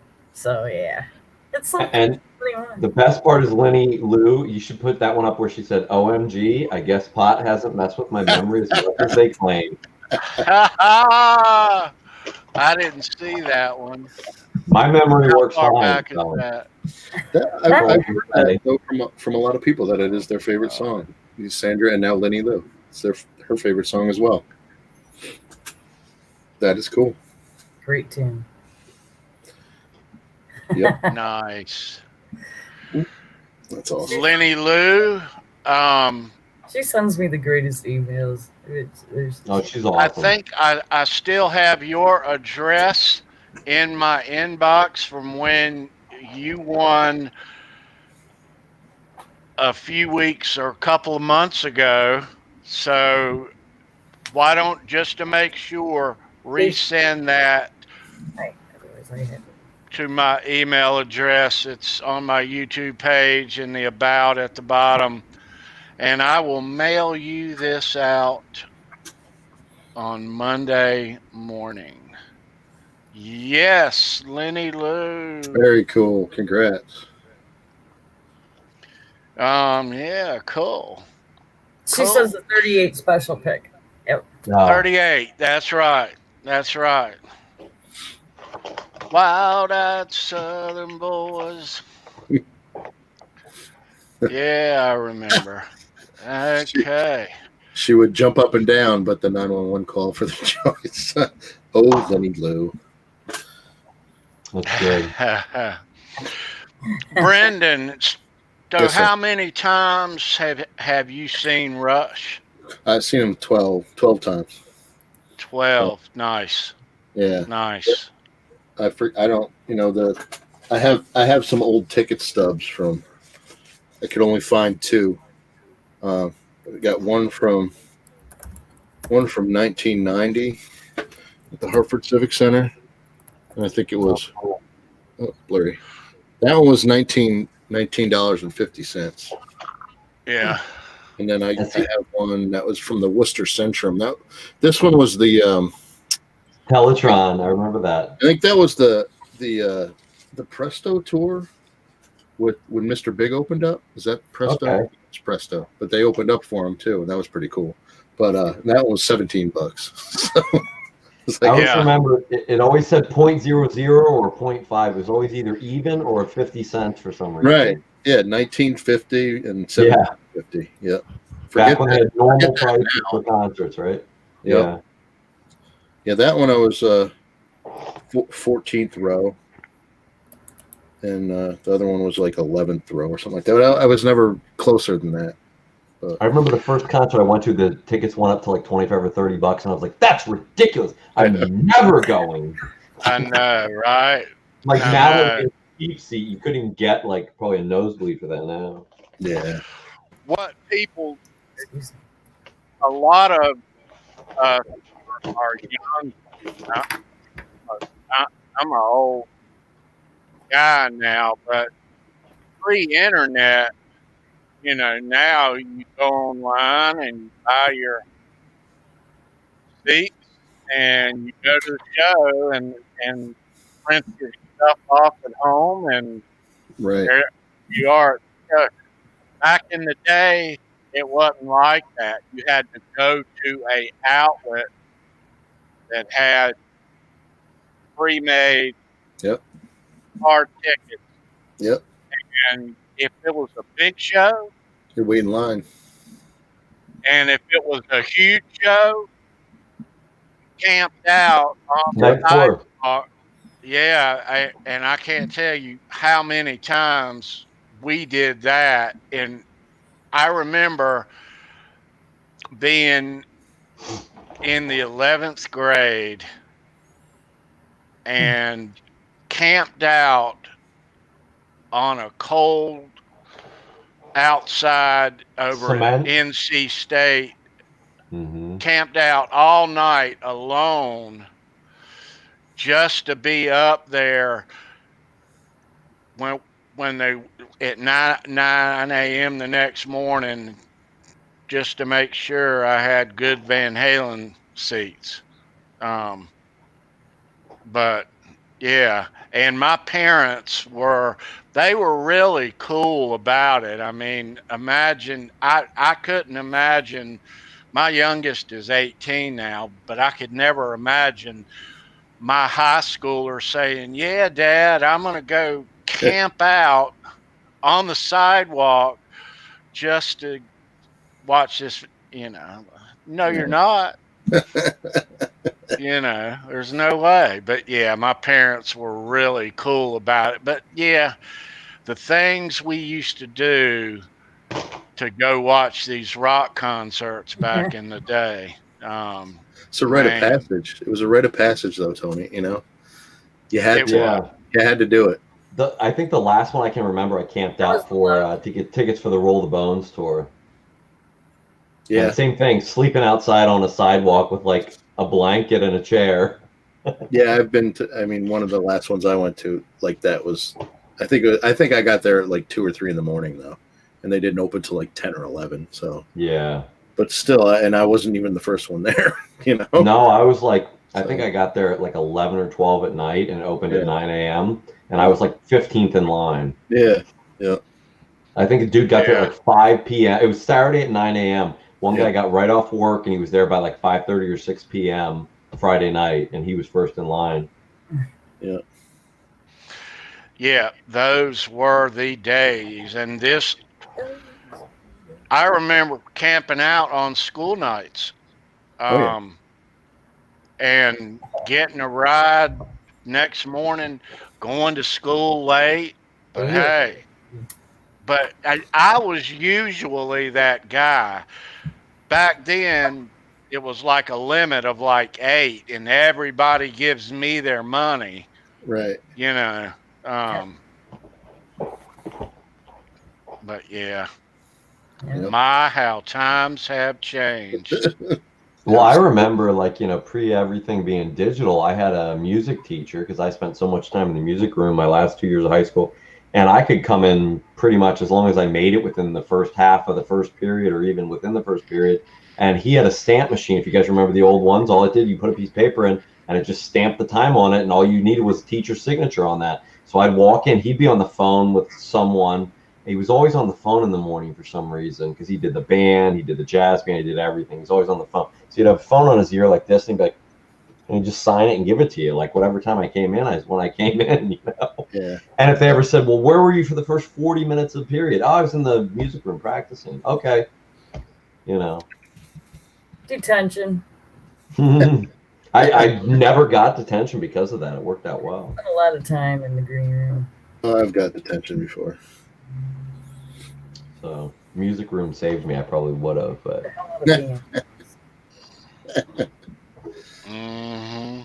Yeah. Those were the days. The 80s were a glorious time. We got away with murder almost. Never got arrested. Because for everybody wasn't anything. posting everybody's business. For well, there everybody. also was not cameras everywhere. That was a big Exactly. difference, I think. Right. That too, Had right? there been cameras everywhere, man, I would have been in some serious trouble. I'm so glad there was not cameras back then. Oh, and no cell phones. I'm so glad there wasn't any cell phones. Yeah, I'm very glad that I did all the stupid stuff way before that. None of it's on video. I'm so glad. No. I feel bad for younger people these days. But then you get those friends that remember when. What are you talking about? I don't remember that. You know, you can't prove it, can you? It didn't happen. You know. Doesn't matter what you know, only what you can prove. Right. They always We forget. partied and partied and partied. On show nights though, I'd be good a lot of times, you know, just because half the time I had to drive, and if I love the band, I want to actually watch the show and have memory of it that next day. I don't want to be wasted. Very cool, bitch.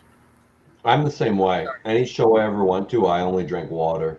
I wanted to see the music. I wanted to like remember it. So, I mean, just for me personally, that's how it always was. Yeah, me too, except for once. Rick got in trouble for selling weed when he was 19. Oh boy. If you did not want me to read that out loud, you should not post it in a public chat. That's out there for everybody now. A lot of junior and senior year in detention, and didn't help. No, yeah, junior and senior. I was gone from high school, and I got into all kinds of fucking trouble. Oh boy. They didn't Yeah. give about nothing or nobody, man. I had nothing to lose.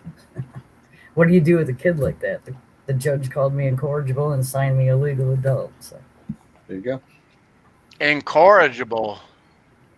Mhm. Lordy. I like Lenny Lou said her band teacher was awesome. Wouldn't let her in if wouldn't let me in if I smelled like booze. Yeah. That's funny. Maybe it's because you didn't bring enough to share. Oh, Mitch has a cigar box guitar. That's cool. Yep. You do. That's very cool. Mitch, I want to see you flying on a green screen Yes, while it's playing your cigar That's box. what you have handy so you can show it here in a little while on the next show. Rick's not worried about his reputation. Okay. Hey, that's a song, isn't it? Bad Reputation. Big arcade games back then, yep. Yeah, I was telling Dwight in the chat that was my first real actual job. I worked in an arcade when I was 14. That's so much fun. And they gave me the keys. What is wrong with these people? So I had the keys, right? You have the machine keys, so you could just play on free play. The guy that worked there had I don't know if it was cerebral palsy or had some disease. You couldn't really walk too well. So I would help him and go empty all the games and and I would fix some of them, but I would go in there and give my friends free games and stuff, and it was it was the best job ever. Cool. Best job. I used to work on old arcade machines. I made my own, emulator full-size machine, but with original parts. So it was running a PC, but it was an original CRT 27-inch 4 3-dimension CRT screen and everything. And I just kind of aged out of it. I got it's a lot of upkeep, a lot of work. It takes up a lot of room in your house. It runs a lot of electricity to run those old monitors. But a good friend of mine who I've known since I was 4 years old, one of his neighbors who's a friend of his 2 blocks from his house has an arcade in his basement. He's 12 or 15 machines. Wow. And he's got 5 or 6 pinball machines. So we've gone over there before, and they're all classic games that you want to play. Nice. Cool stuff. He bought them in the 90s when they were $80, $100 a piece because no one wanted them, and now the prices are going back up. Yeah, now they're $3 or $4 grand. Trying to get one of those. So he has all these machines, and he's just hey, you want to play this? Want to play that? Cool stuff. What kind of cigar box guitar you got there, Mitch? 3-string, 4-string?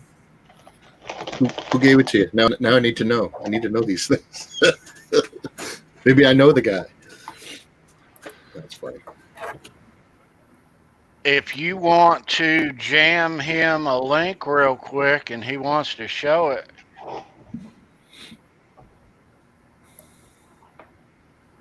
Yeah. We can let him show it. In the meantime, while we're waiting on Mitch, and I want to see this too. Let's compare notes here. All right. Everybody in the chat, you, Tom, B, Sandra, what is everybody's #1 Rush album? And I'll type mine in the chat also. Ooh. But everybody type in your favorite Rush album.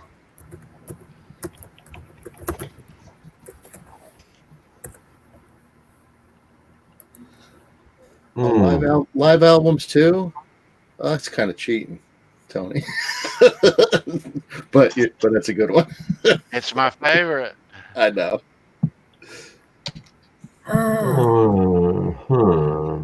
Mine's Moving Pictures.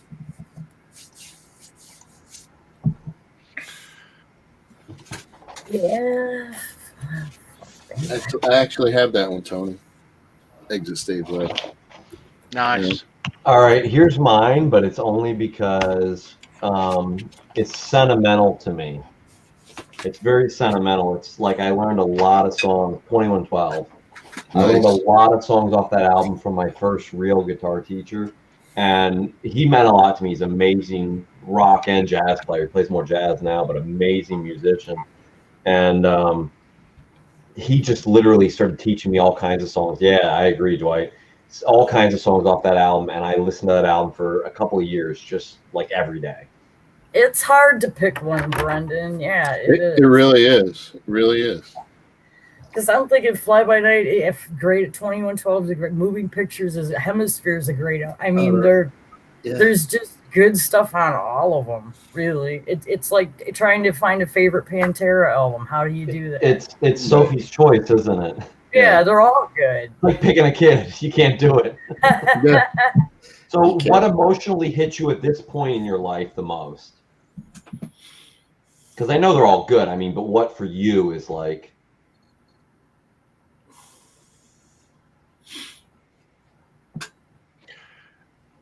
Who? I meant Sandra, but anybody. Oh, Sandra.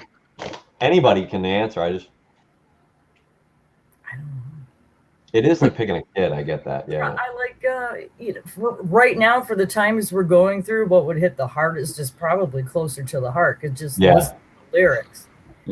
Right now, as far as what's going on in our country, in the United States, the politics, that one probably is hitting closest right now. Yeah.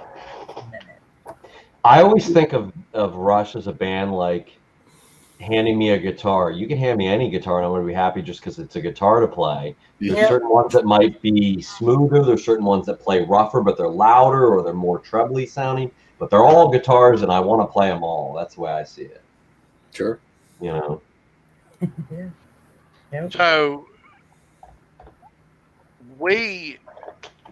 a lot of the ones that we all love are earlier records. I understand that.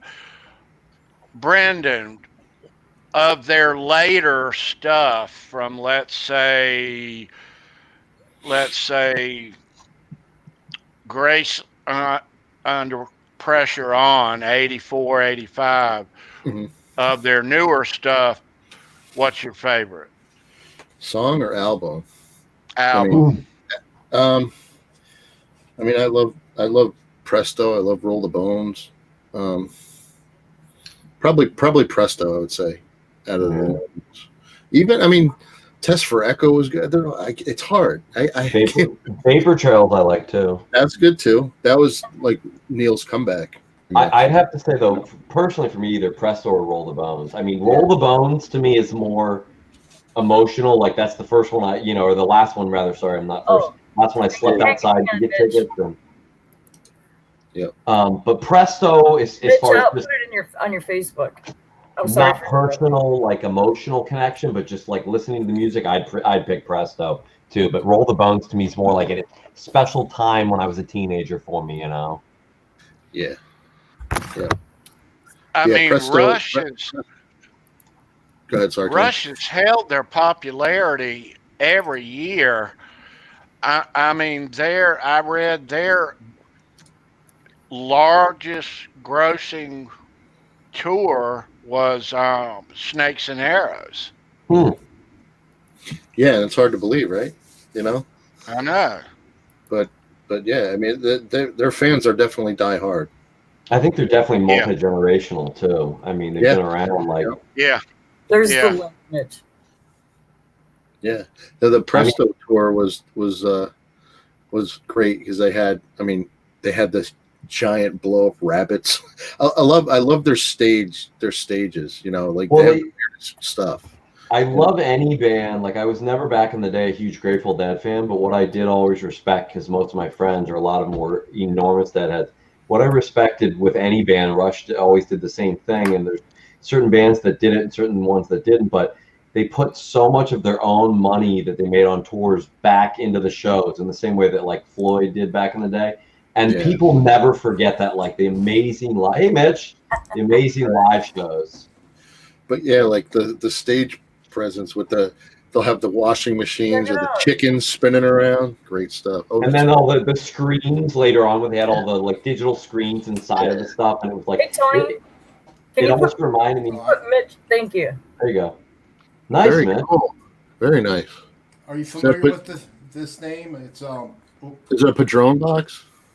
I don't know. It's I think it's a Padron. handcrafted by Dan Sleep. Okay.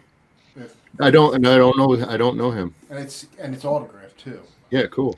Yeah, I sign all mine. Put the date on it. But I think, is that a Patron box? What kind of box is that? No, maybe not. Padron. No, it's something else. Cool. It doesn't have it's got a jack in there, but there's no electronics in there. Oh, cool. But I got it. Nice. I did one of these tunings, and I played something that kind of sound halfway decent. You gotta play something now, Mitch. Oh, I don't know how. Hey, Hack. Sure you do. No, Oh, come on, Mitch. I don't. That's awesome. I am embarrassed when I play my record guitars. Oh, you sound fine, man. You sound good. By the way, OBS is working with StreamYards now. Oh, cool. That's how I'm doing this stuff. Very cool. Very cool. That's cool. Yeah, I saw you were into cigar boxes. I said, let me see if I can find mine. But this guy, I forgot, somebody gave it to him at work. It was the guy who worked there about a year and a half or so ago. Hey, you want this? I said, yeah, I'll take it if you don't win it. But because it looks, it's different. I don't know nothing about it, but it plays. I did one of there's like 80,000 different tunings you can do with this. Right. So I just picked one. I was playing something. Now, Brendan, how do you normally tune them? I usually tune mine GDG. GDG, Like, okay. Yeah, the strings I usually use are for the lower string of 44 gauge. I use 44, 34, 24. Yeah, I like having the octave and the root, Right. between the three strings. I think that's It's cool a setup, no matter. It's a 151. Yeah. I mean, no matter, it doesn't matter what you do the first note to, but that's what I was curious. It's just a relationship, Yeah. I between mean, them. and some of them I've had, like, they sound more banjo-y if you use like skinnier strings, like 17, 13, and 9 you can use. Okay. Like something like that. And you can tune them, But But like go ahead. No, the one you were playing with distortion. So you use heavier strings on that one. Yeah. This one's that's the 34. I mean, the 44, 34, 24. Okay, you were just finishing up talking about it when I came in earlier. That's okay. Because I missed all that. Yeah, no, that's fine. It sounds awesome. Man. Sounds great. They usually, they sound good to me. You need to do like a bunch of like metal videos that are just all like every guitar track is a cigar box. Yeah, that'd be awesome, man. That would be cool, wouldn't it? I mean, I did. Some of the videos I put on recently was like, I love fuzz pedals, so I've just been buying a bunch of different fuzz pedals and trying them through cigar boxes, and they sound sick. I love that the signal gets overloaded and saturated. It seems much quicker, so they have this blowing up sound where it's like the old Eddie Van Halen thing. Turn it to like it's gonna blow up and just back it off a little bit. It's that about to die sound that I love. Yeah, it's very cool. It's definitely cool.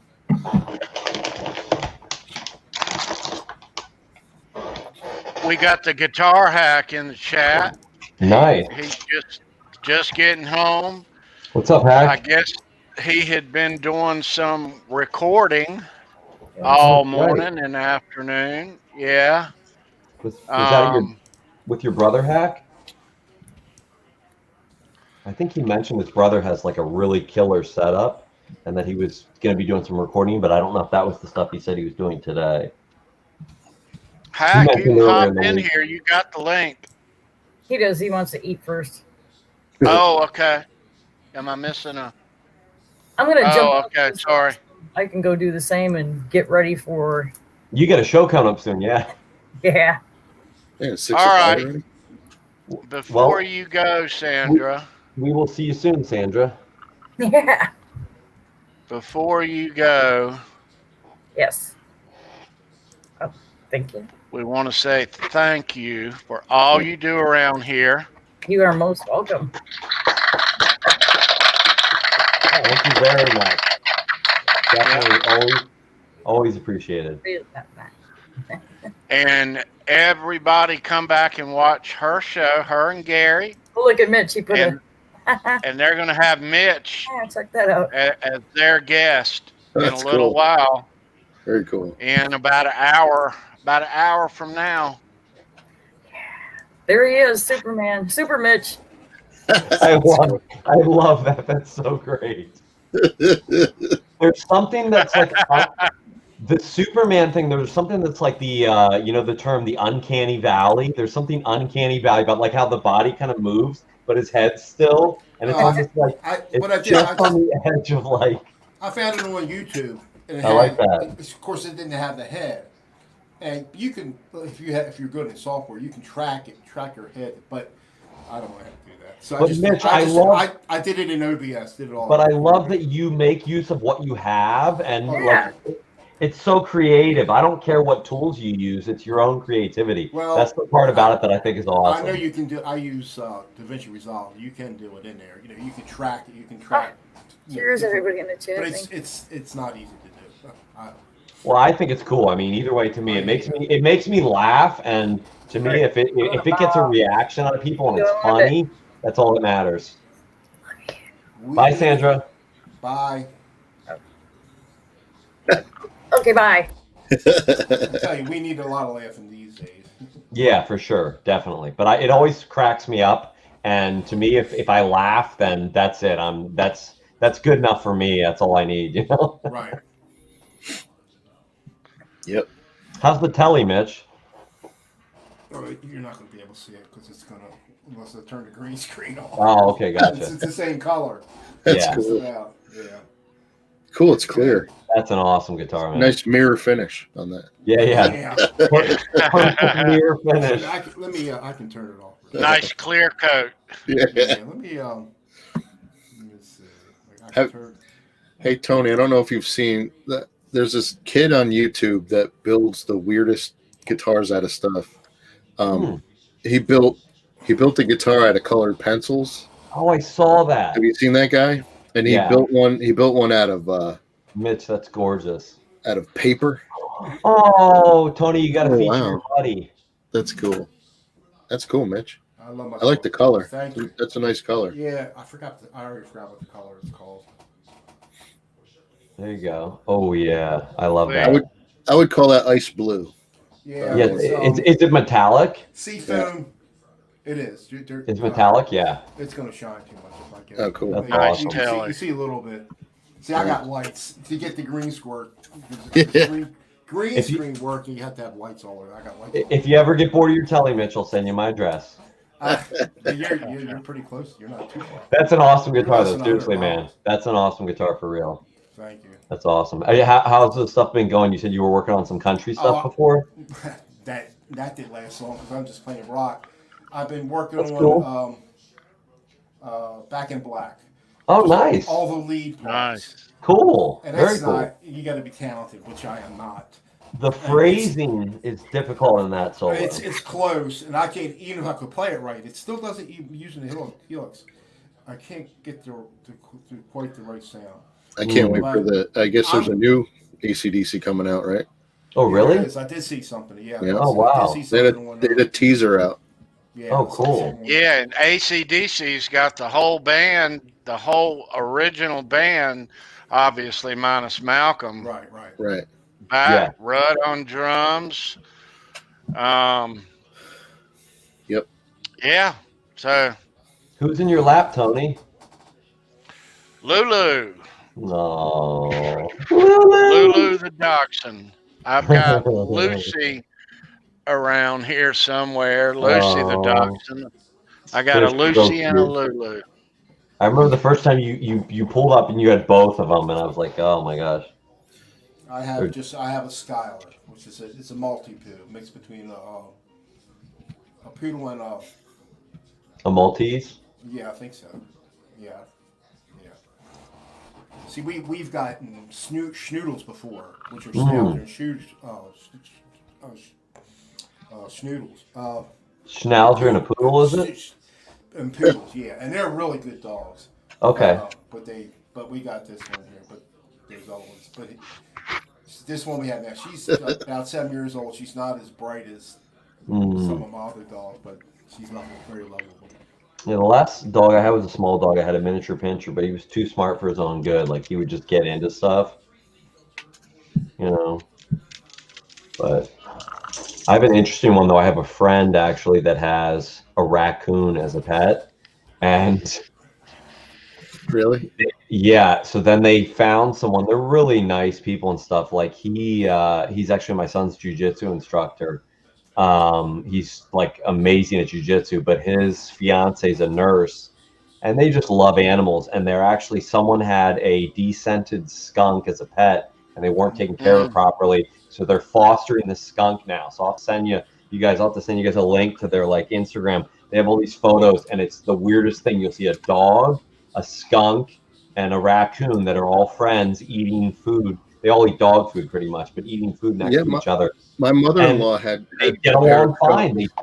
They don't get upset at each other at all. They're like perfectly happy to play with each other. It's wild. I was fishing many years ago, just a little community pond, and a guy's coming up, and I'm looking, takes it, and he's got a raccoon walking next to him, and like, oh my goodness, and he's getting in my tackle box. And they'll get into everything. He say, "No, I don't want to cut his hands with it. Cut him his hands, his paws and stuff. Yeah, and he hooks." But he said, "Get away from here." He got away from there. So. Oh, they're smart, but they will get into everything. And the weird thing is, like the one that they have is docile, but in the wild, like when I used to live in Florida, they'll hunt you down and they'll come and surround your car. And if you don't, we had them around work. They get nasty. Yeah, one of the other facilities at work, we had them. Yeah, they get nasty, man. We trapped them. They would get them, and they're like hissing and everything. They and they're rabies carriers too, which is the other big problem. But the weird thing too is, not to get completely off topic, but I was bitten once by a bat. I had to go get local CDC and get tested. The incidence of rabies in bats is astronomically higher than it is in raccoons, but raccoons bite humans more often than bats do. That's why the numbers don't look as bad. But I had an incident with a bat. It jumped away. Oh man, you ever get bit by a bat? I was in a bedroom. It flew in the window. I just stayed underneath the covers. Stayed underneath the covers, and they had a cat. It was a friend's house. They had a cat. Got it. Cat jumped up on the bed and got that. So cat was my hero. Yeah, my son was. What happened, Tom? My son was in the bed. I pulled the cover on. We lived in this old house in the middle of the woods, and bats got in through the eaves of the chimney, which was just off of where my attic in the bedroom was. So they made their way down in. They're like mice or rats. They can get in any little hole, and they were flying in and out. Well, it was an accident. It was a juvenile bat, and it came in and went the wrong way, and I had left my closet open. It was an old farm-style closet, and it didn't have insulation up top, and it just, instead of flying up, it went the wrong way and flew down into the room, and it's going like this, flying around like crazy. And I'm like, what should I do? So I, thought it had gone outside. I went to sleep. I'm sitting there. All of a sudden, I felt like someone took a pair of pliers, like these kind. I was working on guitars today, but these kind of like, shears. And it literally felt like someone dug into my skin. I woke up and I was like, ah. And I look, and it was actually, I was turned the other way, and I still have a little, where is it? I think it's on this arm. Oh, there it is right there. Like a little dot, still a scar from it. But man, if that didn't feel like the worst, like I've had, like big hornet stings, and it was the worst. It felt like a sting more than a bite, but it hurt like hell. Don't they have bad eyesight? Yeah, I don't think they can see that well. So but he probably didn't do it. He probably just ran into you. Well, it landed, and it was kind of going like this, and I went like that, and it bit me, and I went like this, and it flew off. So it was in the corner. I'm like, I'm not gonna shoot. I'm not gonna like have it bite my son because he was very young at the time or whatever. Yeah. So I got a BB gun and I shot it with a BB gun. That's what I did. Then I had to freeze it, pick it up with like a towel or a glove. I used you put it in a bag, then you freeze it, then you take it into the CDC, and then normally they make you go on all of the drugs. Shots. Like if you were to get rabies, and it's horrible on your system. And so I'm there, with my two sons, and she goes, I don't want to put you through all this. It was I think it was a Friday. And she goes, I'm going to run the test now. Normally it takes I think 72 hours or whatever to get it. She goes back. We wait like 30 minutes. She has the scientists, the laboratory chemists or whatever, run the test. She comes back and she goes, it's negative, you're fine. So I never had to take the drugs. I got lucky, That's you good. know. That's good. Yeah. So, but I'd you have know, been like, oh it was an shit, experience. I'm a vampire now. I'm gonna turn into a vampire. Maybe I am a vampire now. Who knows? But Open your mouth once. No, just kidding. I never thought a little bat could hurt that bad, but I just remember how bad that bet hurt. you, I was yeah. like it felt like it was on fire as soon as it bit me. I'm like, wow. But their bodies, I know they're really small. It's like, They were tiny. It was like Right. maybe Yeah. you know, like that big, but it just like you said, they're nearly blind, so it probably just was scared and just bit down. You know. But we get them out back in my house here now. If you go out back and you leave the lights off, you'll almost feel like you'll feel the wind because they'll come down and they think you're like a log or a tree standing up. If you just stand still in the middle of my backyard because it backs up to like a wooded area, and they'll swoop down. Once in a while, they'll just bang off your head or something. Really? You know? Yeah, oh yeah, they're all over the place back there. You know. No, I turn the lights on all the time, but I've gone out a couple times to put the lawnmower away, and I forgot to turn the lights on. You know, because it's like moonlight, you can kind of see, and you'll just feel them go. Yep, you can see them. My first apartment when I got married was in an old Victorian house. They broke it up into apartments, and we had 3,000 or 4,000 bats in like the attic. Right, for the three years I lived there, I never once got bitten by a mosquito. Yep, because they just eat them all. Very so that was, for the environment. Yeah. We never had mosquitoes around our property because we had so many bats. That was amazing. Yeah, definitely. That's crazy. Guys, I want to thank you guys for coming by today. Mitch, thanks for having me. Always a pleasure. Always a pleasure. We'll be checking you out here in a little while. Mr. Tom, nice to see you today. Thank you very much, sir. Appreciate you being here as always. Well, thank you for having me. Yeah. Hey, Mr. Brandon. Yeah. Appreciate you being here, buddy. Thank you, man. Thanks for the invite. I had a great time. Enjoyed it. Yeah. And you may see these guys next week or the week after. Yes. Let me mention too, and let me get in another screen for everybody. If you're interested in getting a guitar from Brandon, contact him here. He's got an Etsy store, or you can email him, and he will make you a nice one. The options are endless. It's got a lot of really cool stuff, definitely. Yeah, I don't have as much on the channel on that store right now because I'm going to be doing a art show in like in November, like Black Friday weekend. So they're still going to have it too, which is great because I love doing that show. It's 3 days. Usually sell a bunch then. So I haven't put a lot on the Etsy store so I can build up my inventory. Now, two questions. Where's the show you're having, and where are you based? Are you in the Northeast? Yeah, I'm in Poughkeepsie, New York. If anybody knows where that is, so it's like I'm like 30 minutes west of Philly. I'm just thinking eventually we should just like do a big get together, hang out with everyone. That'd be definitely cool. Yeah, and the show is in Poughkeepsie. It's like a mile from my house. Oh, cool. There's a state park, so it's a state. It's inside, but it's a state like a state park type thing. Oh, cool. And Mitch isn't that far from me. You're about maybe an hour and a half, 2 hours. Hour and a half, yeah. Okay. My parents actually are only like less than maybe 30 minutes or less from Mitch. My parents, I went to, what's it, Fort Washington? Is that like outside of Philly or something? Is it Fort Washington? Fort Washington is close to Pittsburgh. I think you're thinking no, it's something else. Near Philly is. I was close to Philly. Okay. Is Camden near there? Like That's Camden, New Jersey? That's I was born in Camden, New Jersey. Yeah, Haddonfield. I mean, I had a friend down there, so I've been. My brother lives in Jersey. He lives. That's like 3 hours away, Philly. Okay. Whatever that is. So I'm about an hour and a half north of New York City. Okay.